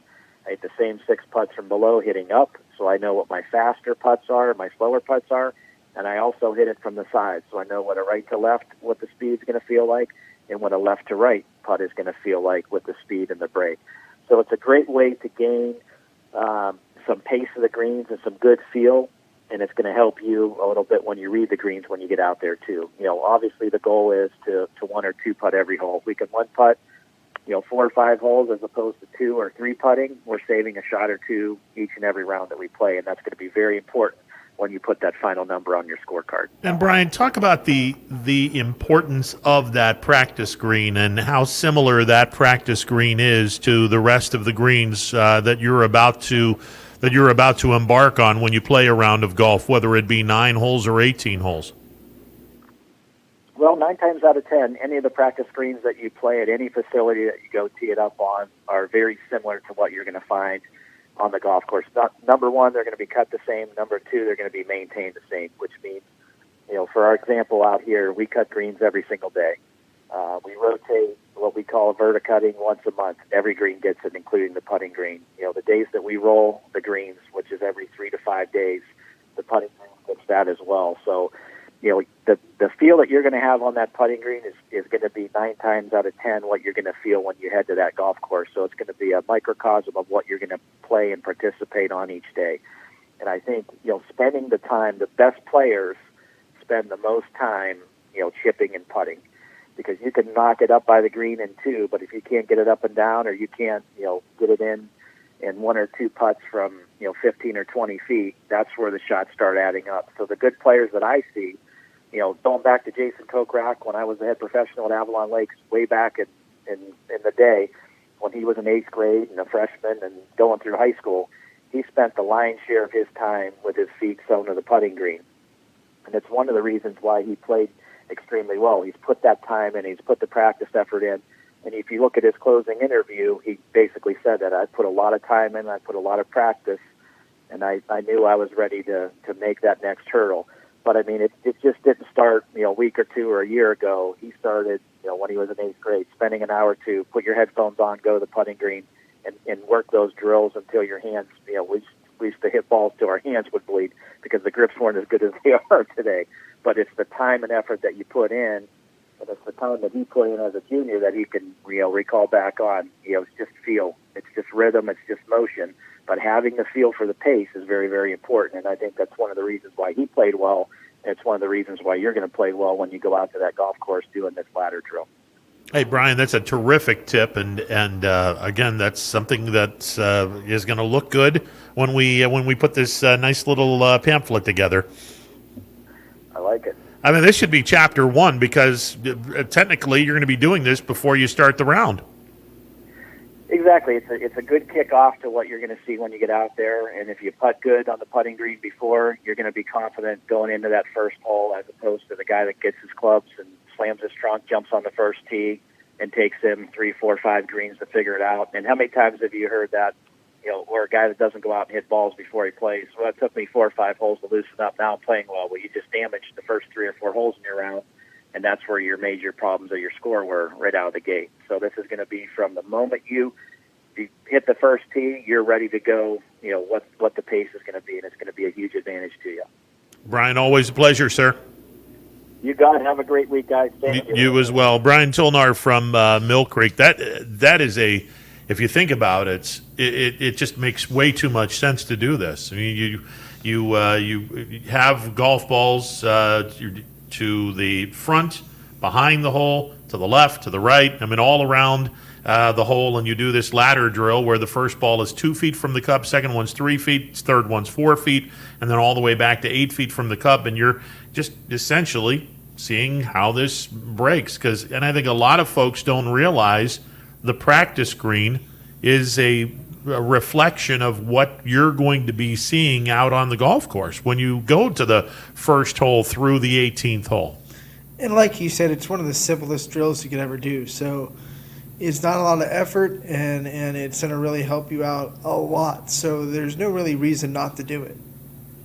Yeah, it should be something that everyone takes part in. And now that I've another one for the pamphlet, absolutely, and another idea that I definitely need to use to improve my game. Did you get out yesterday? Unfortunately, I have not been able to get out. It's kind of cold yesterday. Well, today it was disgusting yesterday. Yeah, so it's kind of wet, but today still probably weather warmth wise, it would have been a good day. Yeah, it's definitely it can be definitely a much better toward the end of the week, and then see if we can get the old man out there to play around the golf with me. Get up, old man, let's go. Yeah. Sean Connery is Sean Connery. He's a member of the Sherwood Country Club. You imagine 18 with Sean Connery and Mickelson. Pass me the 3-wood. It's about $1.50 from the hole, and I plan on sticking this freaking ball right next to the cup. Oh, Lordy. And here are the rails. Yeah. There you go. Off the rails. 330-886-0813. It is a Wednesday edition of Running Point, and we thank Brian Tolnar, our guest. And again, if you want to golf over at Mill Creek, it's plenty of time yet, although the weather's going to probably dictate how much time we have left in that. But you definitely want to give those good folks a call and hopefully get a round in before Mother Nature decides to throw out the 4-letter S word that I'm don't do it. I don't even want to utter. There are some places in the United States of America yesterday that had about 6 inches of snow. Oof. And they weren't in the mountains. Like mountains, that doesn't matter. But that's not fun. No. I don't want to see that. Stop it. No, that's something that I don't want to see quite yet. We need to abort. That's I don't want anything to do with the snow yet. No. Not quite yet anyways. All right, 330-886-0813. We're back in a bit. It is a Wednesday edition of Running Points on ysnlive.com. Hi, this is Tommy Clem, owner of WRS Insurance Solutions, reminding you that it is open enrollment for Medicare. Now through December 7th, those who qualify can visit our local independent agency by calling us at 330-953-3722 or visiting us at wrsinsurancesolutions.com to learn more. Good luck to all the student athletes in the Valley. Attention all football fans. If you can't see your team play, come and dine with us and watch it live at Boardman, Canfield, or Cortland. Or staying at home, we'll deliver right to your door. That's Kochrack Pizza. We serve it hot. 2020 will be a season like we've never seen before, but 21 Sports and YSN will be there for every key moment. The plays, the players, and the stories that will headline this season. Delivered by 21 Sports and YSN. Planning a project around your home or rental property? Trust the electrical service to the local experts with 62 years of serving the Mahoning Valley. Joe Dickey Electric is your local go-to source for responsive, reliable residential electrical work. From everyday maintenance and repairs to new installations, electrical upgrades, and safety inspections, no job is too big or too small. Call Joe Dickey Electric today, 800-549-3976, or visit DickeyElectric.com. That's DickeyElectric.com. Myers Family Insurance knows the importance of a great team. Our team continues to grow to help you with your Medicare and retirement needs. The annual election period is here, so it's all hands on deck to make sure your plans still meet your needs for 2020. Call us today. You may find yourself in some difficulty this winter. Don't get whacked by high heating bills. Call Michael at MP Vivo Heating and Air Conditioning. Michael is a trusted friend who will be able to help you with many things, like getting a 95% high-efficiency furnace this winter from Rude. Michael relies on Rude, so should you. Call MP Vivo Heating and Air Conditioning for a free estimate, 330-259-0486, and take care of your heating and air situation. Hi, this is Tommy Clem, owner of Baird Brothers remains your source for fine hardwood products. For the time being, we're open for customer pickup only on weekdays, 9 a.m. to 4 p.m. and Saturday from 9 a.m. till noon. Place your order online at bairdbrothers.com. Baird Brothers, for the place you love. Quality, customer service, and integrity. Those are the 4 words that have driven our success since 1957 at Joe Dickey Electric. Joe Dickey Electric is one Mahoning Valley landmark business that stays current with the requirements of our customers. Family owned and managed, we are an electrical contractor and energy solutions provider. Every member of our team adds to his or her skill set through ongoing training. Residential, commercial, industrial, automotive, and more. We keep ahead of the needs of our customers with a fleet of more than 50 vehicles and 24/7 emergency service, so you're never left in the dark. The 4M Company, being an architect and construction manager for over 40 years, has had the opportunity to use many different electrical businesses for our projects. The depth, quality, and knowledge and attention to detail displayed by Dickey Electric makes them stand out above all the rest. For state-of-the-art expertise and a timeless commitment to our customers, contact Joe Dickey Electric. We are everything electrical.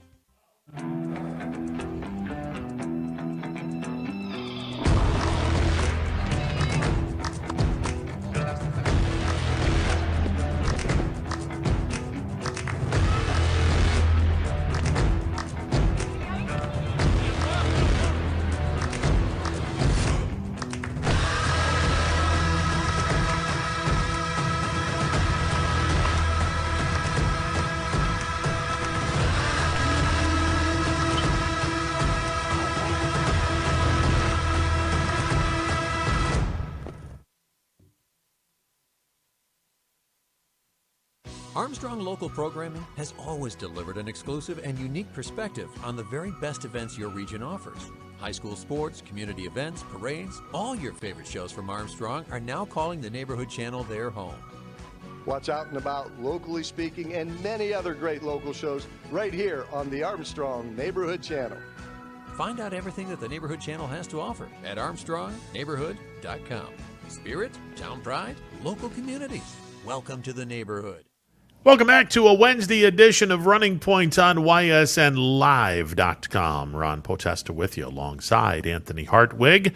John Vargo will be coming up at 2 o'clock. And, partner, we talked a little bit, albeit briefly, with our guests on. We talked briefly about Boardman's come-from-behind victory over Aurora in the first round of the volleyball sectional tournaments. One other D1 matchup, unfortunately, Howland was beaten by North Canton Hoover in straight sets. D2, we kind of went 2 up, 2 down. East was shut out by Jefferson 3-zip. Edgewood beat Struthers in 4 sets. Salem knocked off Ravenna in 3 sets. And an all-local matchup, West Branch dispatched of Cheney in 3 sets. Division 3, South Range dispatched of Campbell in 3 sets. Crestview whitewashed East Canton. Yep. Yeah, and Liberty and Conneaut was an interesting match. Five games. I believe that was the seeds were close. I can't remember the exact number, but yeah, both those teams very impressive seasons, and I knew going into that game. There were 2 matches that were probably going to be pretty competitive last night. That was Boardman Aurora and Liberty Conneaut. So, and then tonight I'll be at Girard because Girard hosts Poland. So that's a YSN matchup. So I'll be keeping that updated on the YSN Twitter page. Make sure to follow along. There you go. Okay, the volleyball poll, the coaches' state poll came out in Division 2. Lakeview is number 17 in the state of Ohio. In Division 3, Crestview is number 14 in the state of Ohio. And in Division 4, Mineral Ridge is 13 and Badger is number 18. I look at Crestview and, okay, 14 in the state of Ohio. Is this an indictment on our area and the history that we've had of not doing too well in the regionals? Because it seems to me Crestview's record shouldn't be 14th ranked. They should be a little higher. I don't know if it's as much of an indictment as it is just a stance on how good volleyball is a little bit outside of our area. I mean, you go up into Canton and Akron and Massillon and some of the teams up there, whether it be Division 1, 2, or 3. I mean, Independence went to the state championship last year, and they're right up there in the Canton, Akron kind of Massillon area. So it's really good volleyball just outside of our region. And then Crestview, in this season, couldn't really play a lot of those out-of-conference games. Had to kind of stick in their conference, and that's going to hurt their strength of schedule a little bit. But they're a solid team. I think they're better than they were last year, and that's scary because last year they were pretty good. All right, now let me ask you, what is it going to take for this area to get a little bit closer to the Canton, Akron, and the Cleveland suburbs, to get a little closer to that level of volleyball? You're getting there. You just got to keep doing the club stuff and keep getting some of these girls, club JO experience, so they're kind of getting the taste of that competition night in and night out, so they know what to expect going there.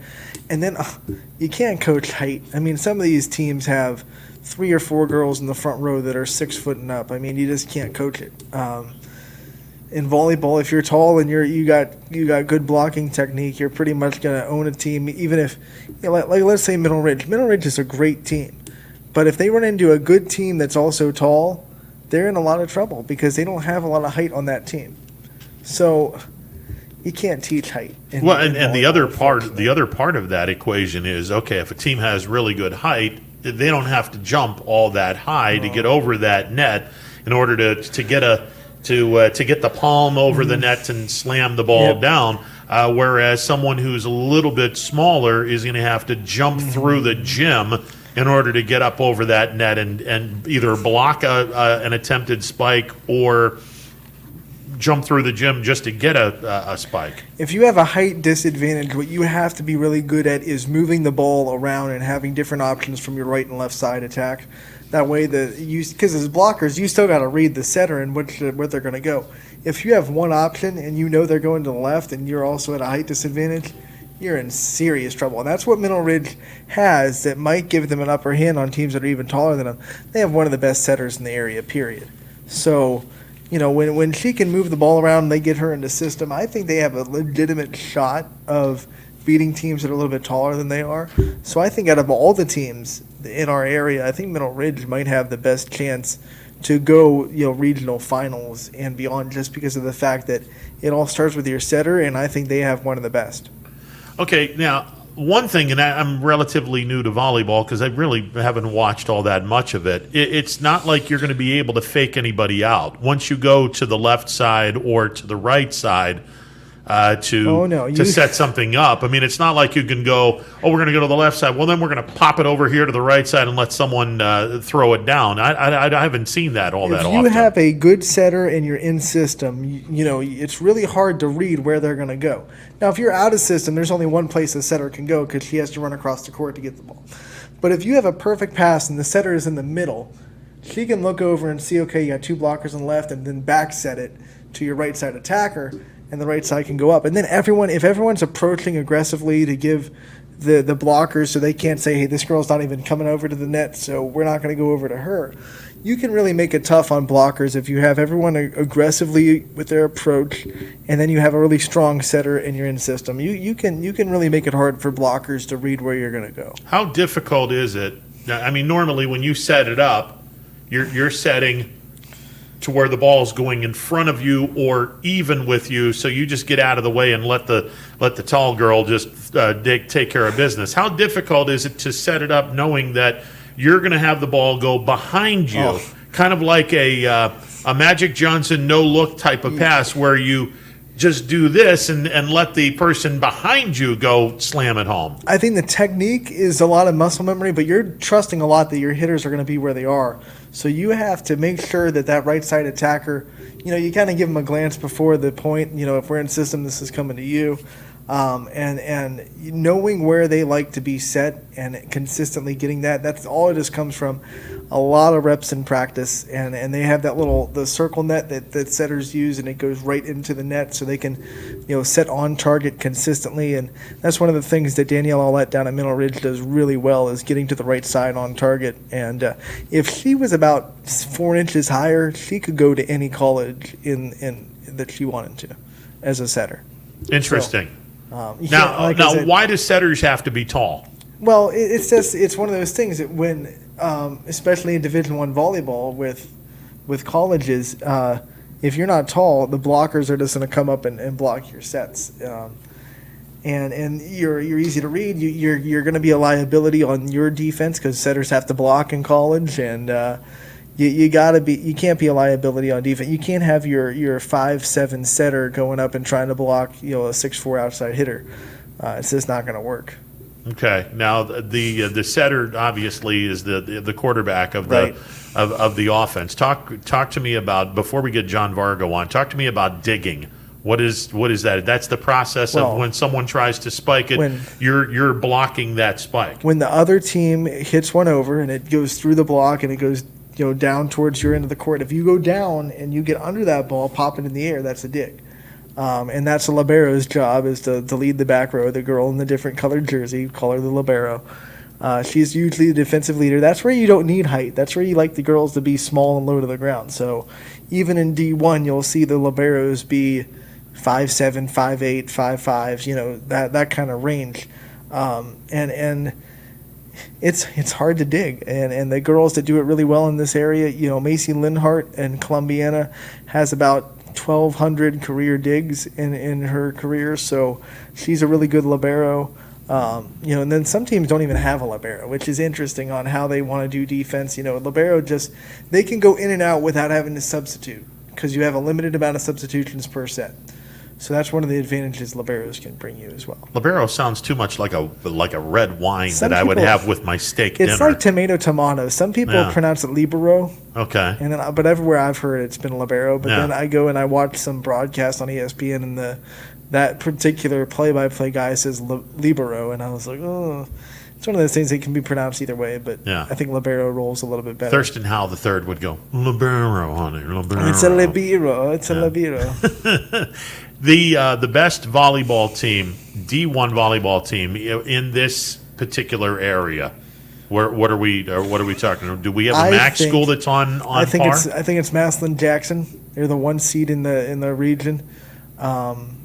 They're pretty tough. I think when you look at Green, which is also in our region, up in the Massillon Akron area, they're pretty good. Nordonia's pretty good. Okay. As far as teams in the area that can compete with them, Canfield and Fitch are your 2 teams that can really make a run. Austintown Fitch is the 4 seed, and Canfield's the 6 seed. They split this season, so they're pretty even with each other.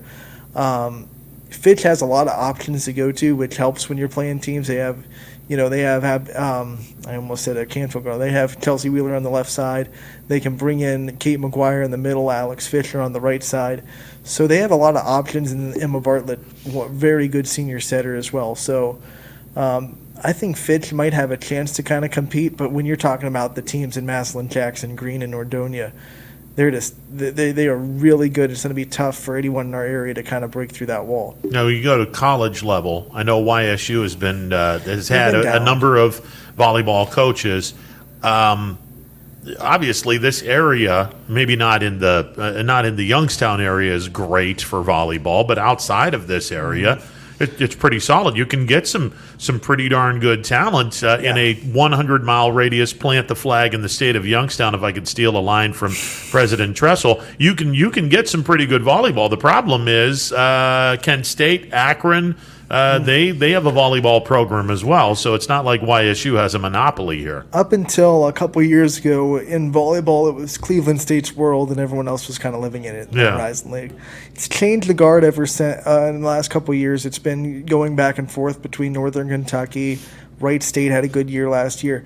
YSU talent is not the problem. It's just a culture thing. Because I was their color commentator for 5 seasons, it wasn't. They had plenty of talent in the world. It was just this kind of losing culture. When things would go bad, they would go really bad. And mentality is so important in volleyball, because if you let 1 point turn into 5, all of a sudden you're down by 6 points, and it's hard to surmount that comeback. So I think it's just a culture, and they're going to have to change that pretty quick.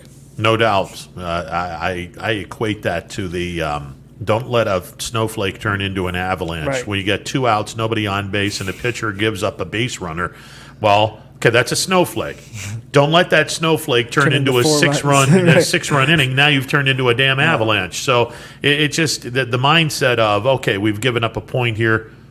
Let's nip this in the bud right now. I think YSU has the best setter in the conference in Alexia Burns, who's a transfer from Louisville. So very, very aggressive setter, and we got to find a way to do something with her, because we've wasted really good setters before with Val Jeffrey, and we got to find a way to be successful with one of the best setters in the conference in Alexia Burns. All right, let's take a timeout. We will get John Vargo up. We'll talk some soccer, and we'll talk some high school football playoffs. That's all coming up after this timeout.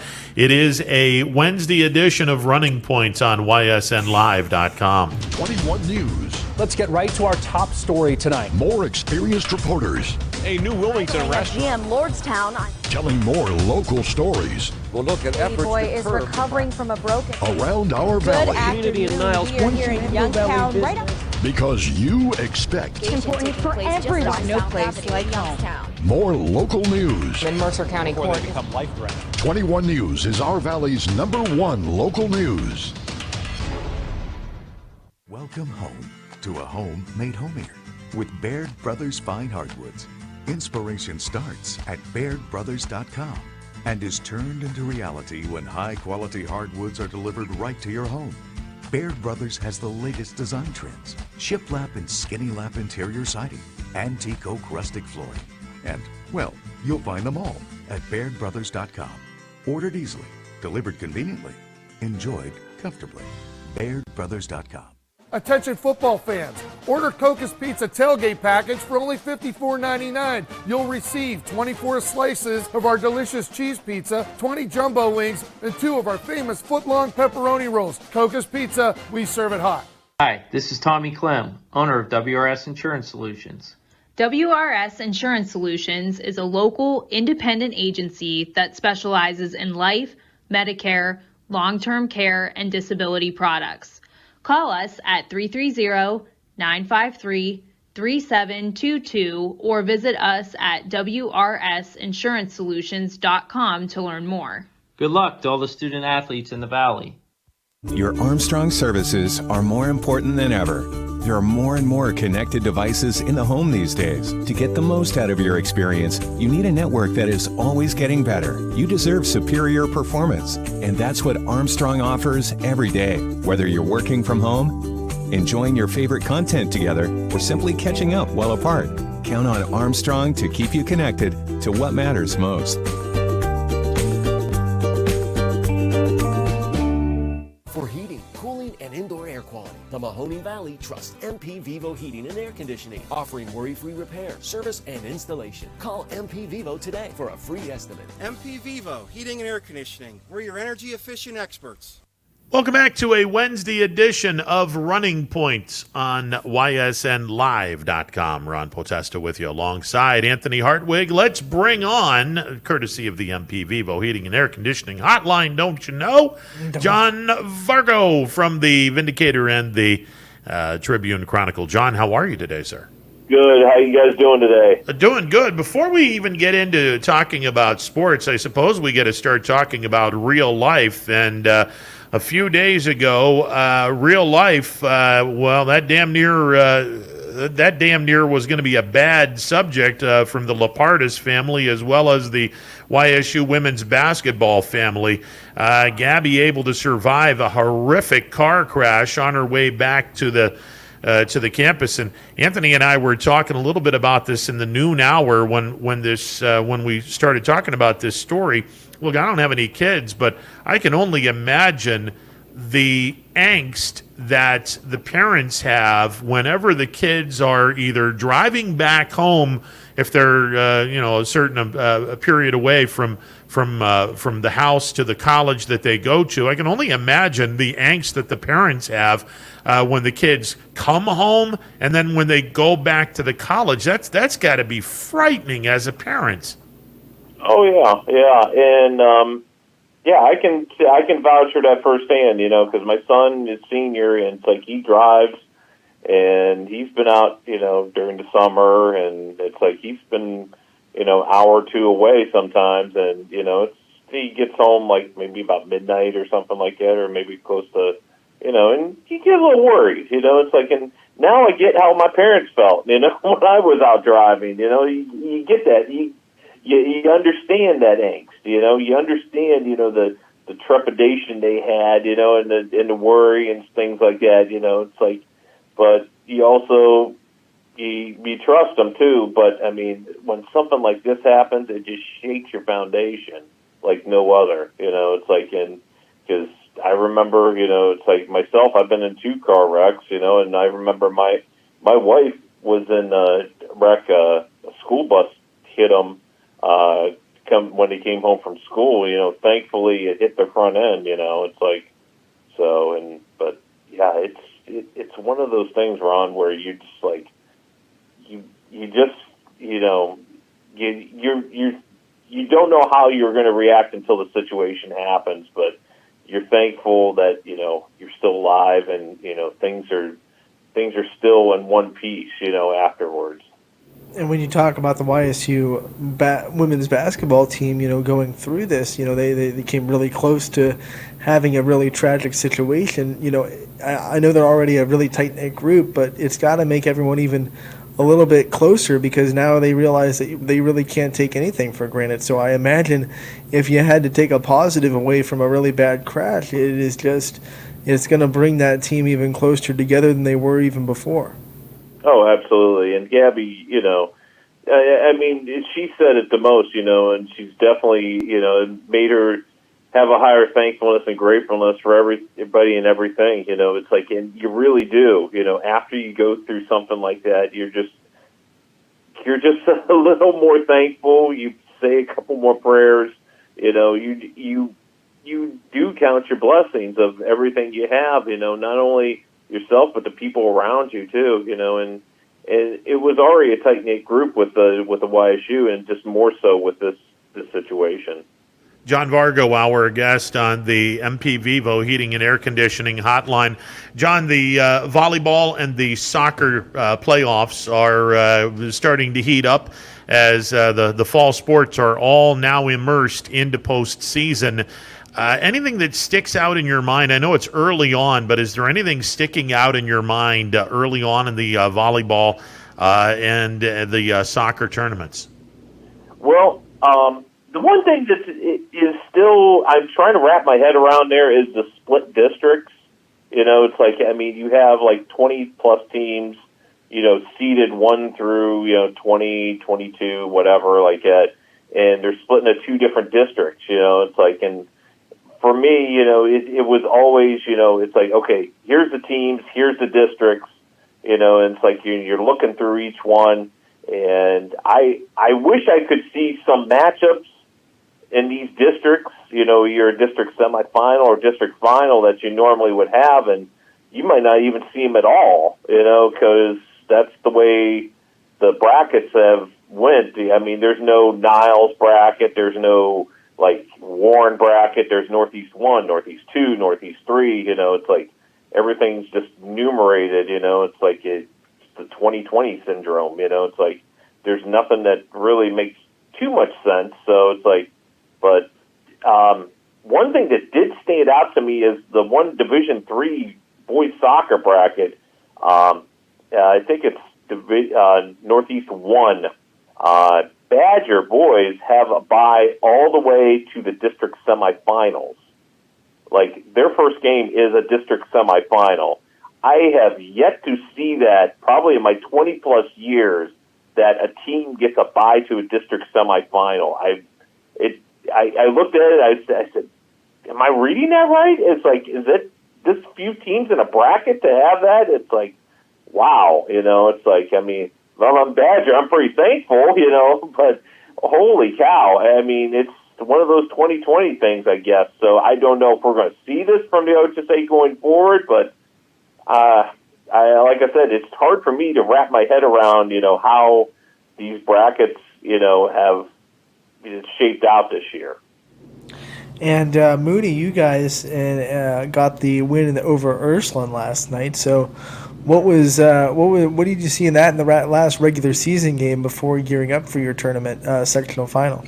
Well, I'll give one thing there. My son, who has been out for the last almost 3 weeks since the Howland game, finally got to play because we were worried about an MCL injury with him. So he finally saw his first playing time last night. So and that was I as a father, I'm very thankful right now. That the MRI came back nothing there, and he's able to play. So, but the shots on goal were 19-1. So most of the 90% of the play was down on Mooney's side. So the defense, which has been there most of the season for this team, has kept up. So the defensive effort, and once they get through balls, I mean, once they start getting that first through ball and get that last one and get the goal, I mean, they're pretty much good to go, and they can start rolling maybe a couple off of that. So, and it should be a fun district for them. So it's like they start off with St. John on Saturday at 3:30. So right after the LeBray Ursuline game, before that at 1 o'clock at YSU. So I think it should be fun, and it looks like it might be a rematch next Tuesday at YSU with Ursuline and Mooney in the district semifinal. John, let me ask you, Crestview is seeded, or I should say the fifth-ranked team according to the coaches' state poll. Mooney is number 10. Did they separate Crestview and Mooney, where one is in one district and the other is in another district? Yeah, and they had everybody else decide, where they wanted to fall from there. So it's like, so they put one in one district, one in the other district, and they just decided, okay, the other teams got to pick which bracket they went into. So, and it just seems like South Range. Still, to my understanding, even Crestview and Mooney got to pick which bracket they wanted to go in, because at least that's how it was in volleyball, where right. the seed, they were seeded 1 through 23, and then starting with the 1 seed, you got to kind of pick what bracket you wanted to go to. So if the 2 seed wanted to go up against the 1 seed, that could have been their prerogative, but that 2 seed decided to go into it, whatever it may be. But was it different in soccer, where they just placed those 2 teams in the 2 brackets and said everyone else gets to pick? As far as I know, I thought I was aware that both of them were just placed into separate brackets, but like I said, I'm not 100% positive on that. So, but I just know that Mooney's in one bracket, and everybody started picking other ways. So it's like, and the 2 winners of the 2 brackets, so the Northeast 1 and Northeast 2, which are separate ones, are going to be facing. I think one's going to be facing Northeast 3, and then 2 will be facing Northeast 4. So it'll be interesting situation there. So I'll tell you what, out of Northeast 1, I think a big one to see is Crestview against South Range. I mean, I'm looking, Crestview plays East Palestine, South Range plays Kennedy. I don't see an upset in either one of those 2 on Saturday. I mean, come next Tuesday, Crestview South Range should be a real fun one to see down at Crestview. So, and I don't know if they'll play, depending on the weather, because I know they play down. It's a little bit of a valley where Crestview plays down there. I don't know how the weather is going to be, if they have enough, if the rain holds off, if they'll have to play on the football field at all. So it's like, but it's it would be something to see those 2 teams go at it. So. John, I'm a little confused with with this whole seating and everything else. I mean, I don't even understand why this would be COVID related.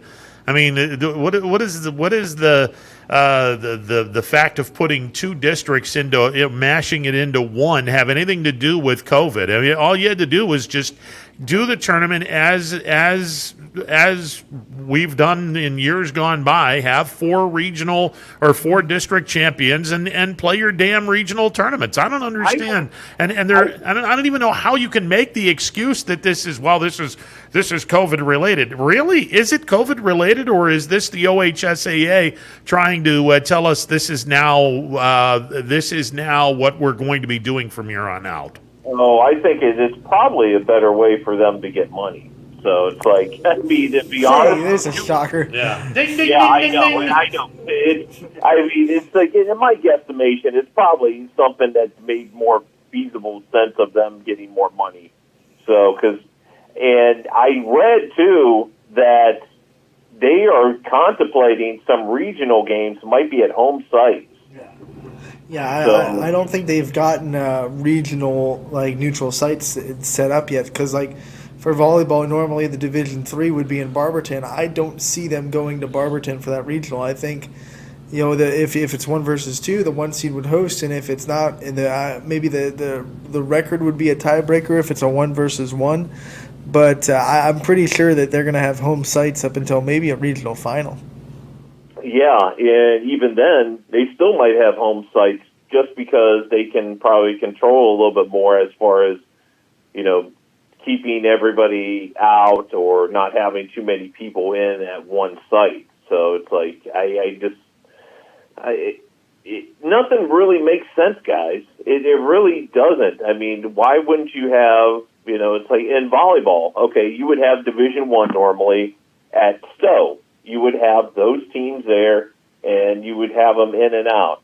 I mean, since you have one, and this just is me thinking here, why couldn't you have, the host site, you would have multiple teams there, okay, you would have one team start maybe at 5 o'clock, you'd have that game done probably about maybe a little after 6, have about 15-minute break, disinfect, clean up a little bit, next one come in, and by, half-hour break or so, you would have your next team. You could probably, maybe you have to bump it up to 4 o'clock start and go there, but you could probably have all 3 teams in one night there and be out of there hopefully by about 9:30. I mean, at the very least, John, if you want to do a doubleheader and say instead of 6 and 7:30, make it 5 o'clock and 7:30. By the time you're done disinfecting everything, the two teams take the floor and they do their second match, the nightcap, if you will, at 7:30, and then everyone's out of there. Yeah, because so my son's team played at St. Vincent St. Mary earlier this season. Right after we were done, they were already in the stands. They had their, the big spray bottle like you would have, like you were spraying weeds or something like that. They had their disinfectant right over the stands. I mean, there was like 1 or 2 people there, and they were taking care of the whole thing. I think they were done within about, 5-10 minutes, with the whole, one side of the stands with the football stadium. It's like, it's not, it's not rocket science. It's just not hard, but it seems like I'll compare it to where the Browns do things, they used to do things in the draft, they try to overthink and outthink the whole room, and they end up falling flat on their face. So I just think, if you make common sense moves and just make it, happen, like it normally does, and make the appropriate adjustments, everything will be fine instead of just reinventing the wheel.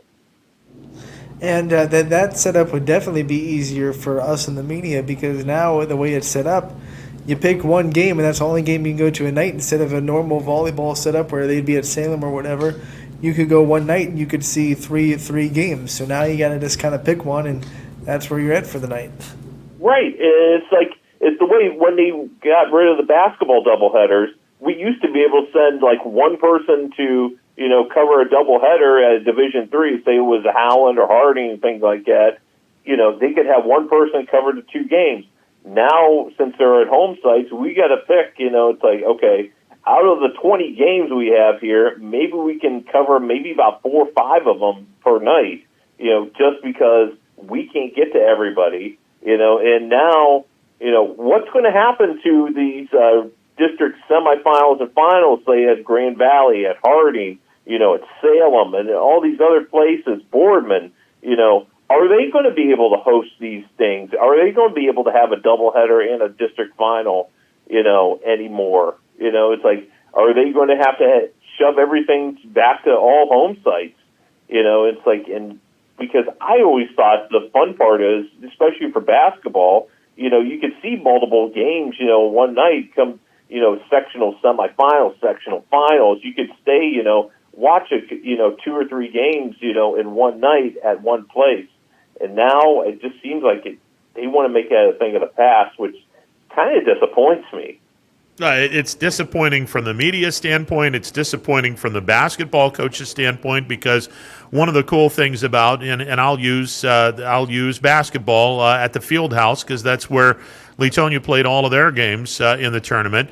If you played first and you won, okay, you stuck around and you scouted the second game, because that was the game, the winner of that game was going to be playing you in the next round. So you sat around and you scouted that team. If you were the second game, then you scouted the first game until late in the game. Then you had to go back into the locker room and get ready for the game. So it takes away that if you have all of these games being played in the home of the higher seed, the scouting aspect of it is gone.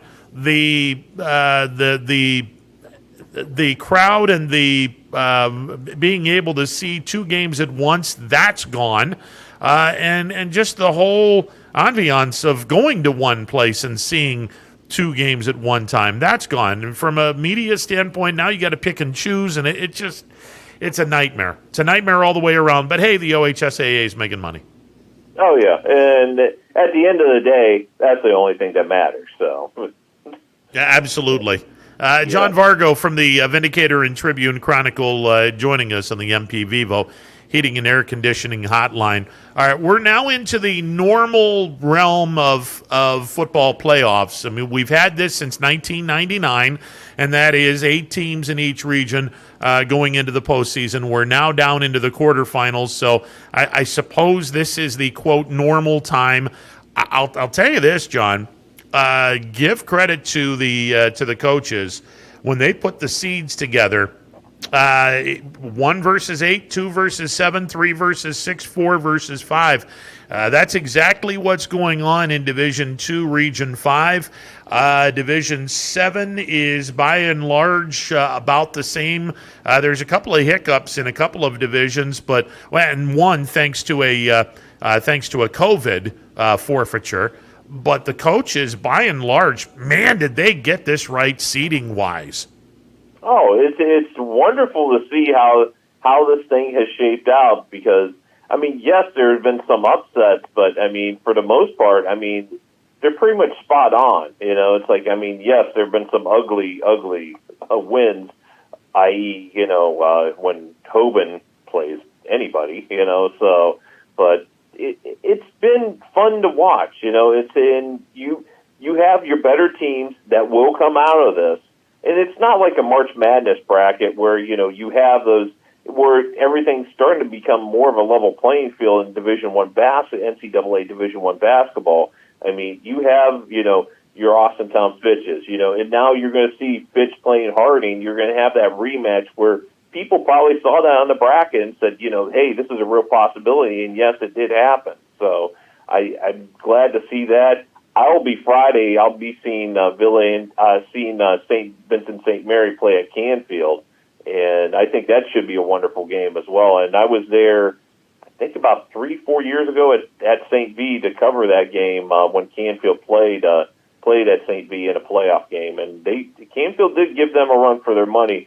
I think Canfield, with their multi-versatile talent, with Brock Lowry at the helm right now, and be able to, get that passing game going to complement the running game with Chris Sanmartino. I think that's something with Canfield that makes them a very hard out in this tournament. And John, I think the only thing that they Canfield has to worry about is just that it's like a mental block with some teams, and I think you get it with St. Vincent, St. Mary, just because of the presence they bring almost. I mean, some teams, the game's over before it starts because the mentality is, oh, it's St. Vincent, St. Mary, we're in trouble. And it seems like in years past, Canfield has run into that. I don't think that's going to happen this year. I think this team just looks a little bit different, and I've told Ron that before. They just look a little bit different than Canfield teams in the past, that I would worry about them falling into the mental trap of thinking it's St. Vincent, St. Mary. I think mentally Canfield's going to be fine this week. And piggybacking on what Anthony just said, look, St. V's historically 10-4 against the area. They've won 7 straight games against the area. They've been especially cruel on Hubbard, beating them 4 games in a row. Well, I mean, look, the L.J. Scott era was the... Hold on. Ron, I got to stop you there. Hubbard was cruel on themselves because they had a 10-point lead in that game, and they couldn't get a couple yards for a first down. So I'm going to call it what it is because they had no right to lose to that St. V team that year in Ravenna. Well, and you're right, but that speaks to Anthony's point. Oh my God, it's St. V's. They're a lot of teams put St. V on this unattainable pedestal, and I think a lot can be said the same for Hoban. Now, the difference between the two, Hoban's actually won some state championships, and they deserve to be somewhat on a pedestal, though I would never put any team on a pedestal. But it's interesting where, and maybe we're just as guilty because I've been saying all week, hey, St. V's on a 7-game winning streak in this area. I don't mean to pound that point home, but it bears repeating. Because they have had a pretty solid record and a pretty solid win streak against this area. Now, hopefully, Canfield's going to be able to go in and in front of the home folk, what small amount of people, thanks COVID, hopefully we'll get a victory over St. V's and break this losing streak. Yeah, and I just think with Canfield, with their multifaceted front they bring there, plus you have Mike Pavlansky. I've seen Mike Pavlansky's teams over the years. They're very well coached. They don't fear anybody. I mean, I saw them back in 2006 go against Pickerington Central. At Pickerington Central, they were down 35-7 at one time. They got 2 onside kicks, almost getting a third onside kick, and almost wiped out that lead in the third quarter. And that was such a wonderful game to watch that year. But their teams don't really fear anybody. I don't think that mantra of them playing St. V is going to be, something that they're going to, maybe in the first minute or two, but after that, once the first hit comes there, it's just another opponent for them. And when you look at, you brought it up really quick, but that Fitch-Harding matchup, rematch, and when I look at that first matchup, I think a lot of the reasons that was close, and you can see if you agree with me, I think a lot of the reasons that was close is Fitch mistakes, and Fitch kind of, their self-inflicted wounds made that closer than it maybe should have been. Do you think it'll be just as close, or do you think Fitch will kind of widen the gap and maybe execute a little bit better and show, kind of flex their muscles a little bit? This is an opportunity, I think, for Fitch to flex their muscles on the state, on this everyone else in their bracket. I think if Fitch can do that, but you have Harding's athleticism. Granted, Harding playing Fitch is not Harding playing Maple Heights by any stretch of the imagination, or Akron North. So they're playing a very seasoned and arguably the best team in this area in Austintown Fitch.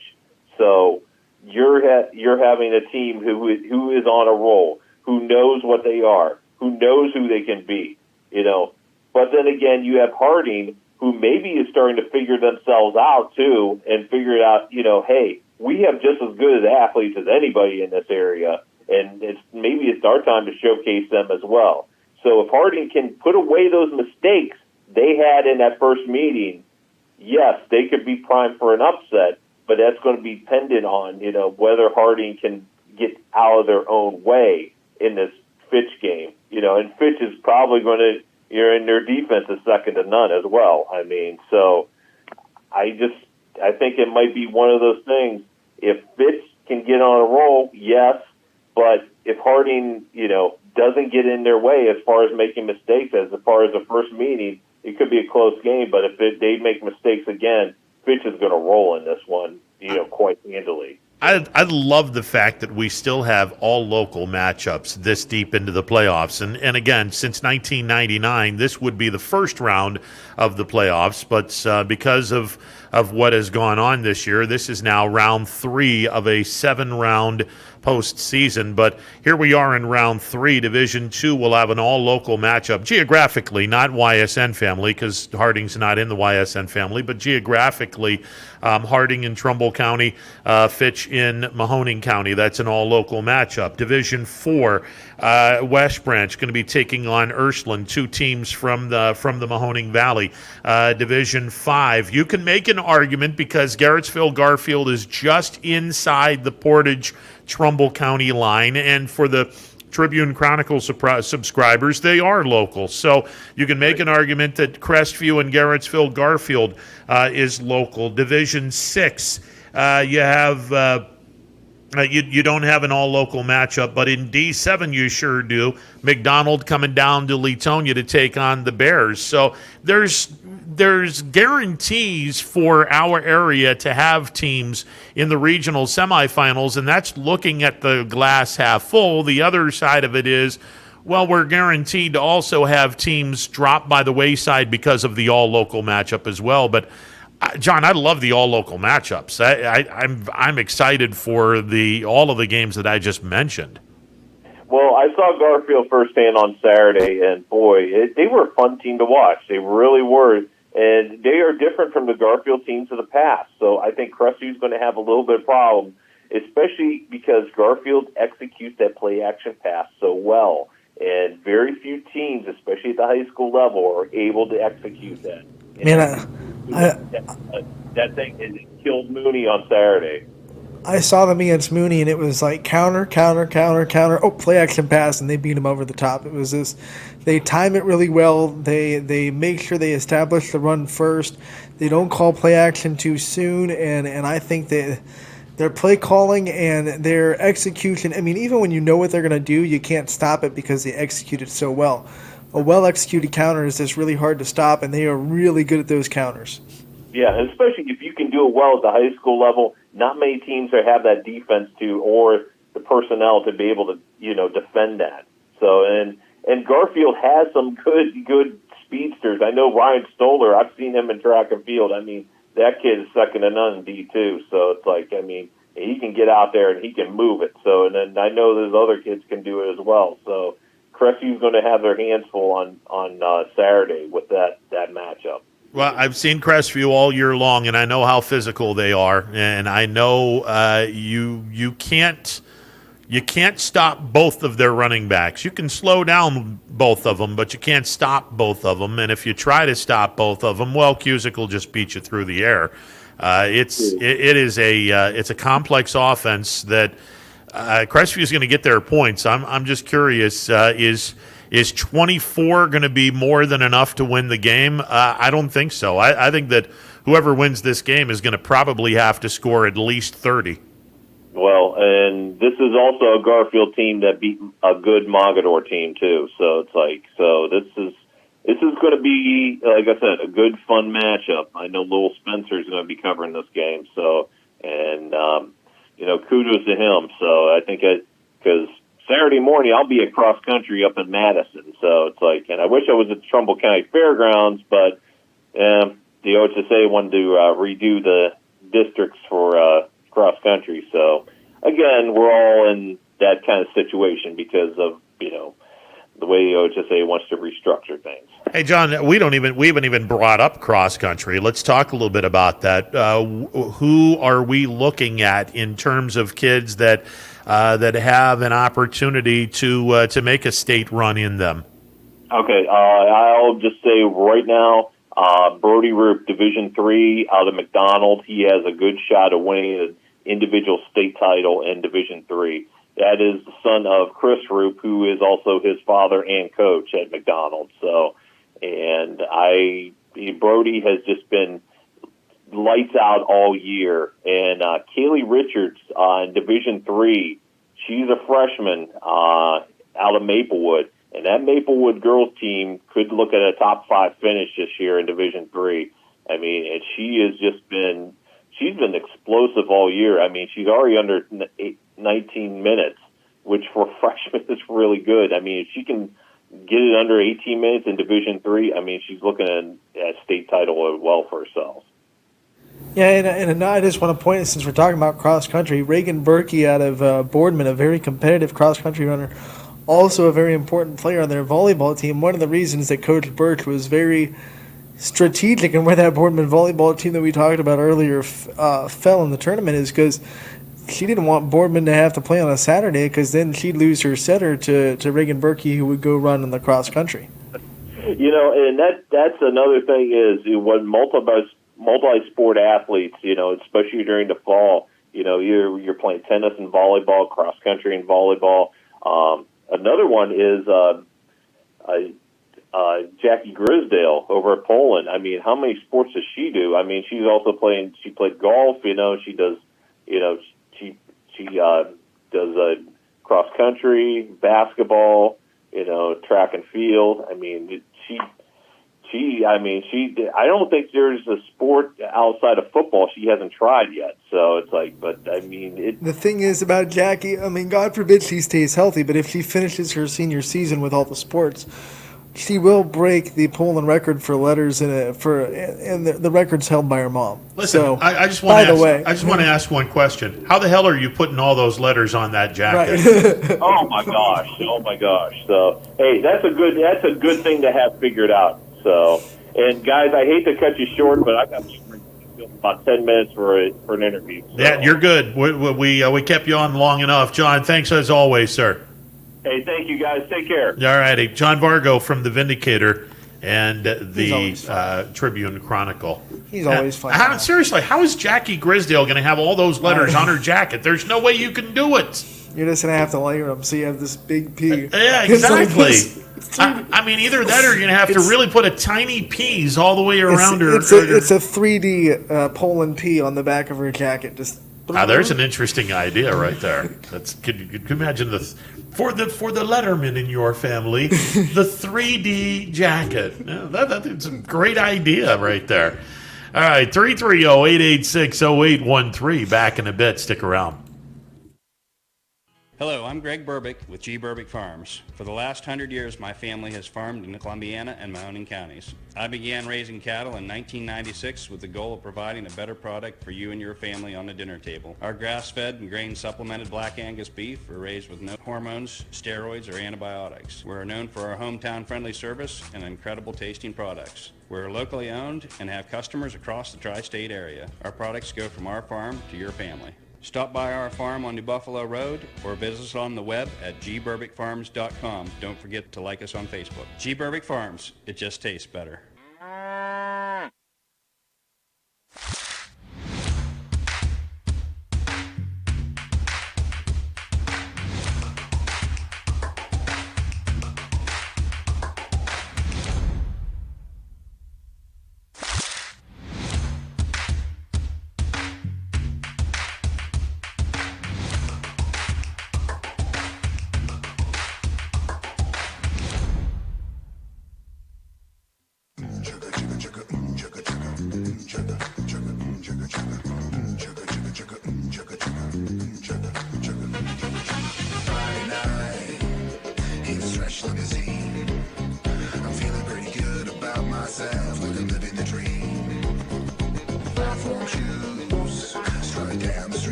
Trusted our families to help you with your Medicare needs. Myers Family Insurance looks forward to helping you now for years to come. So call our family today and remind them how cute we are. Myers Family Insurance continues to be the area's resource for all your Medicare and retirement needs. Call today, 330-286-3044. storm season. I think we're under the gun for some heavy storms over the next couple of hours. And Storm Tracker 21 is ready. This is probably the one we're keeping a closer eye on. On air. And locally, we're going to have a lot of eyes on our area. Online. All right, let's talk high-risk futurecast and the timing of this weather. On social media and on our app.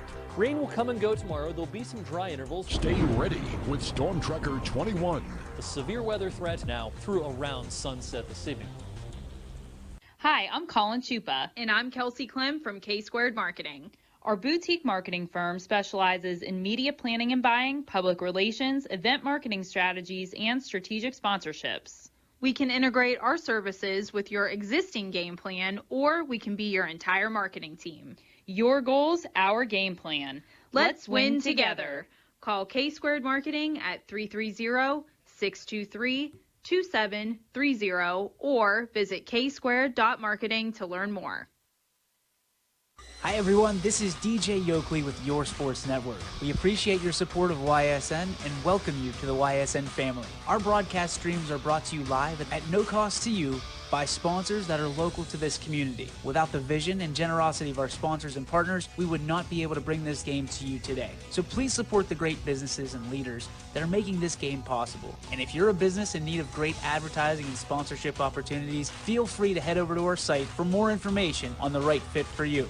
We are local, we are loyal, and we are live. We are YSN. Ah, the details. Baird Brothers Fine Hardwoods is one fine ride. Perfect cornering, superb handling, sporty and stylish, power to spare, plus awesome mileage. Yeah, jaw-droppingly beautiful lines and well appointed with luxurious trim. Put more oomph in your life and start beholding the molding. Find your home's fine hardwood at BairdBrothers.com. No matter what the weather, be prepared with a reliable, efficient Rude gas furnace or air conditioner from MP Vivo Heating and Air Conditioning. Call your energy-efficient expert, MP Vivo, today for a free estimate. Here at MP Vivo, we rely on Rude, and so should you. Welcome back to a Wednesday edition of Running Point. I think I hit a left-right jab to the microphone. Yeah, that wasn't good.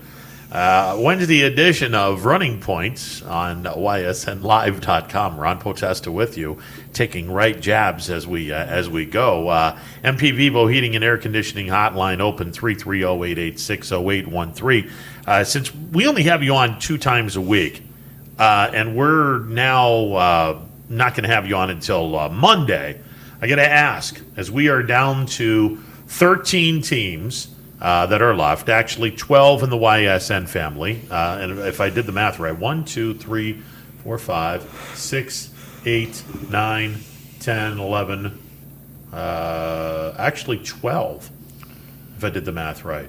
All right, 13 teams left in the area, 12 in the YSN family. Anthony, here we go. I got 4 games on Friday. We got Fitch taking on Harding, Canfield taking on St. V's, JFK playing Norwalk St. Paul in an all-local matchup in the YSN family. Leetonia taking on McDonald. How many local teams and how many YSN teams are going to be left on Monday from our Friday games?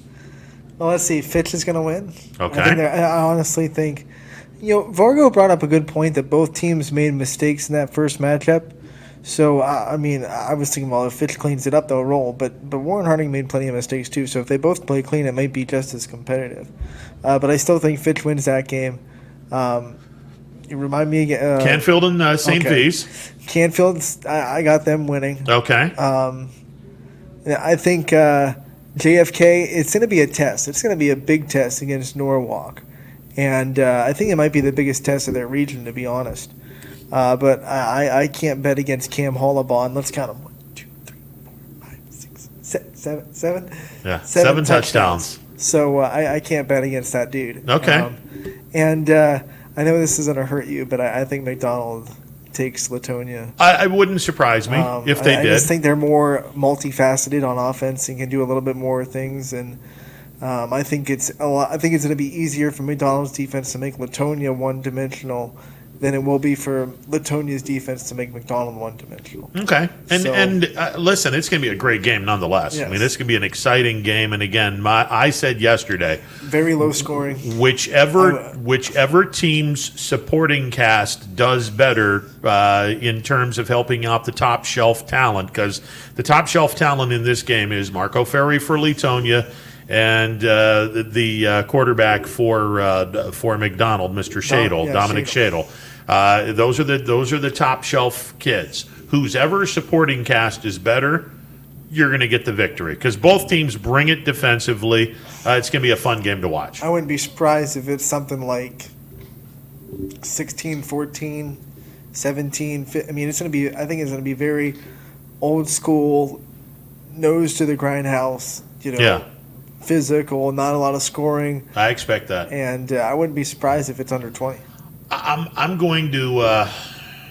I'm going to go about the same route you are. I love Harding's team, but Fitch is on a mission. I think they're better. I think they're a better football team. And if both teams play clean, I think Fitch is better. I think the only way Fitch loses is if they beat themselves. It'll be interesting, and I think the folks in Harding can sit back and go, hey, we were a bounce away, literally a bounce away from being a winner when we played each other. And you can hang your hat on that. But and we've pointed out it wasn't a clean football game on either side, really. No. John Vargo reminded us that Warren Harding made plenty of mistakes too. So I'm going to say Fitch gets the victory. I'm going to say Canfield wins, but I'm going to tell you right now that 7-0 record against the area is no joke. There's a reason why St. V's has been just an absolute pain in the backside to everybody in this area. But I'm gonna agree that this is a different Canfield team. This is a different mentality. This is a team that I believe can make a very, very interesting run, a deeper run into Division III, and I think they might be our best chance, other than Springfield, to win a region, because I think that Canfield can match up with Chardon or whoever the top team is. I mean, this region's so damn deep, it's ridiculous. I don't think anybody matches up with Hoban, so forget about that. And frankly, I don't think South Range as good as they are, Garfield as good as they are, Crestview as good as they are. Y'all can take a back seat in a stretch limousine because Kirtland's that much better. And JFK is a solid team, but I think the team that a lot of people are not talking about, and probably the reason why is because, well, we don't know too much about them. This Lucas team. Now, this is the Lucas team that McDonald lost to in overtime in round one of the playoffs last year, where everyone in McDonald, and rightfully so, thought that they should have beaten Lucas. Lucas not only went on to win the region, they went to if I'm not mistaken, they went to the state championship game based on that overtime loss or overtime victory over McDonald. Kennedy might have their hands full in the regional championship game, assuming Lucas gets past Independence and then the winner of McDonald and Latonia. Kennedy's going to get tested from here on out. No, but how much is McDonald going to be drooling at that matchup if they win and Lucas wins? Make no two bones about that. They're going to be drooling at the fact that they could possibly get even with Lucas after what happened last year. Oh, no question about that. Talk about a revenge tour. No question. We've seen a lot of revenge tours this playoffs. That might be the biggest one yet. At that absolutely, but let me just say they're not going to get that. They're not going to get that opportunity because my Bears are going to win Friday night. So. What's your score? I'm going to go 17-14 McDonald. I'm going to go low scoring 16-14 Latonia. All right. I think it's just going to be a low scoring game. I think both defenses will bring it, but I think ultimately four local teams, 4 YSN family teams move on to the regional semifinals. All right, Saturday. Poland takes on Chagrin Falls, who waltzed into the quarterfinals courtesy of COVID without playing Mogador Field. No disrespect, but that's. But Poland rolls. Yeah, absolutely. This is going to be a fascinating game. West Branch taking on Ursuline.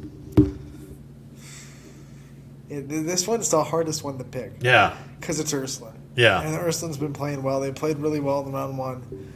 But, man, this West Branch team keeps – every time someone says, all right, this week we'll really know about West Branch. Oh, okay, this week we'll really know about – it's like, hey, every challenge. And Dana on Monday brought up a good point that this was the only rematch in the playoffs that West Branch took a competitive game in the regular season and just dusted off East Liverpool in the playoffs. So that could tell you they're playing a lot better, and they're going up the ladder as they go, which is scary. Yeah. So I'm gonna pick West Branch to win at home, maybe the biggest win in their program history, beating an Ursuline team. But win at home, I'm gonna say the offenses roll.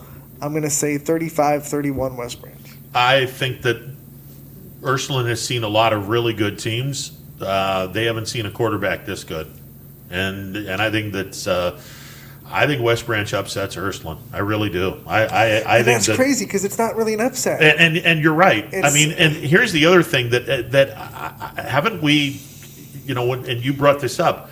Well, we'll know this week about West Branch. We'll know this week. Haven't we already found out about West Branch? And maybe we should basically say, West Branch is pretty good. I think we've pretty much know what West Branch is. They're really good. I think they get past a young but a very good Ursuline team that I think next year.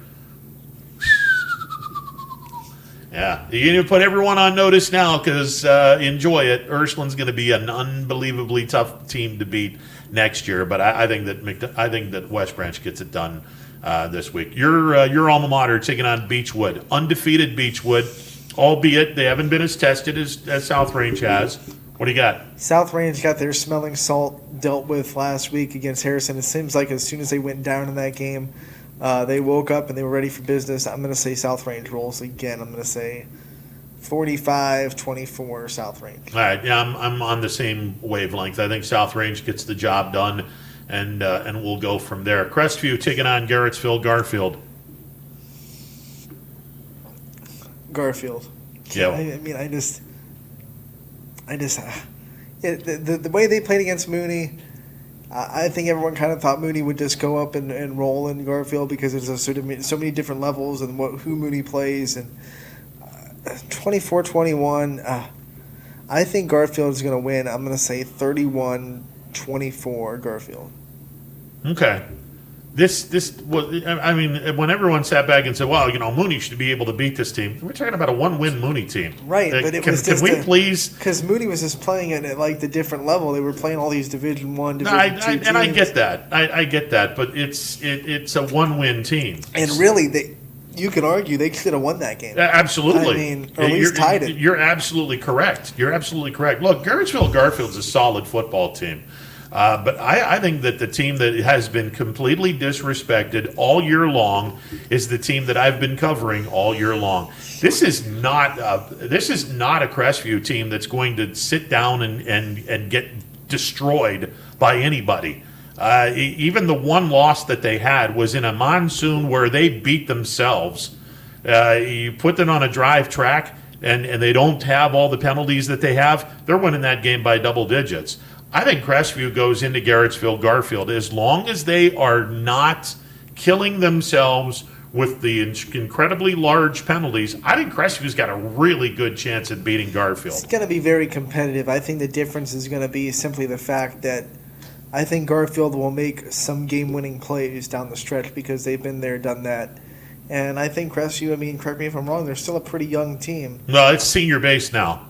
Okay, so it was young last year. It was young last year. It's senior base now. But how did they do anything in play? Oh, the young as far as playoff experience. Yeah. They didn't really make a playoff run last year. No, they didn't. So the playoff experience might come back in Garfield's favor. It's on grass. That's the other part of it that could be a huge part of it. But Crestview's been solid this year. We can't use that as because Crestview it's 1 year on turf. It's not like they haven't played on grass. And by the way, they went down to grass and beat East Liverpool pretty convincingly. Yeah, but this might be the best team by far they play in their schedule is Garfield so far. Yeah, so, I think Crestview has more than enough capability of beating Garfield on Saturday. They're playing angry. They got to bring that angry attitude. Yeah, absolutely. Because they've been playing. angry since week 1. No two ways about it. Finally, Springfield taking on in Division 6. Springfield taking on St. Thomas Aquinas, and LeBray going up to Wycliffe. Springfield rolls. LeBray wins by a field goal. I think LeBray takes momentum. I'm not about to sit back and question John Armini. No. That ain't going to happen. I love the fact that that LeBray silenced a lot of doubters in their victory over Brookfield. The only question that I'm going to have is, and this is a historic thing, it's not just a LeBray thing, this is a historic thing. When you win against an arch rival and you spend all that energy, you tend to get flat the first half of the next game. LeBray can't afford this. No. If they're flatter in the pancake in the first quarter or the first half against Wycliffe, they won't win that game. You're right, and it's hard to. You have to ride that emotional roller coaster, and if you ride it and you go down when but you gotta kind of level out, and hopefully by now, which is Wednesday, they should be really leveled out. Yeah. They should be having good practices. Yeah. Use that Sunday to celebrate because they won on a Saturday, and then get to work on Monday. So hopefully they've had a good week of practice and they've been really level-headed. If I can do my Cedar Point reference, kiddie roller coaster dip instead of Gemini dip. Yeah. If you have a Gemini dip, you got no shot in hell at winning the next round. If you're riding the Millennium Force, you're in trouble. Yeah, you're in serious trouble. If you're going over in the kiddie section and you're riding the little kids roller coaster where it's a little tiny little hill and then you go back up and then a little tiny hill back down, now you're in really good condition because you're not going down into the valley celebrating a huge victory and all that other stuff. Don't ride the Millennium Force where you go behind a 90 degree. Yeah, don't ride the Gemini where it's a 200+ foot drop the first drop. No. Don't ride that, period. I damn near had a heart attack the last time I was at Cedar Point riding that. That's going to be the quote of the day in LeBray's locker room. Don't ride the Gemini. Yeah, don't ride the Gemini. Ride a kiddie roller coaster. That way you've got the valley that's not too low. Right. Yeah, that was my roller coaster. Now, look, their defense has to be better. I mean, I know Brookfield's good, but you still give up 54 points. Yeah, you got to be better defensively, but no, again. But when you score 55, it's all okay. There you go. And if you had the over-under at 100, sorry, you lose. You lose. There you go. That'll do it for a Wednesday edition of Running Point. Power Hour is coming up next. We will talk tomorrow on the program. Paul Julia from Leetonia will be on. Coach Williams from McDonald, we'll get him on as well. Now you be neutral now. Of course, I'm always neutral. Listen, hey, I'm as objective as the next person. I graduated from Leetonia years ago, and I'll be objective. I got no problems with that. 10 minutes ago, you said my Bears. Well, they are my Bears, all but right. I mean, if I were calling the game at YSN, you wouldn't know that they were my Bears. Because I wouldn't have that, it's, have I sounded like a homer doing the Crestview games? Nope, not once. Except you got kind of mad in that champion game. I'll admit, but I was mad at the champion game because these kids just kept going offside, and then it kept raining in my notes, and then some clown comes in 3.5 quarters into the game. You got to put a mask on. Where the hell were you at the beginning of the game? Come on, dude. All right, that'll do it for the show. Power Hour is coming up next. Have a great rest of the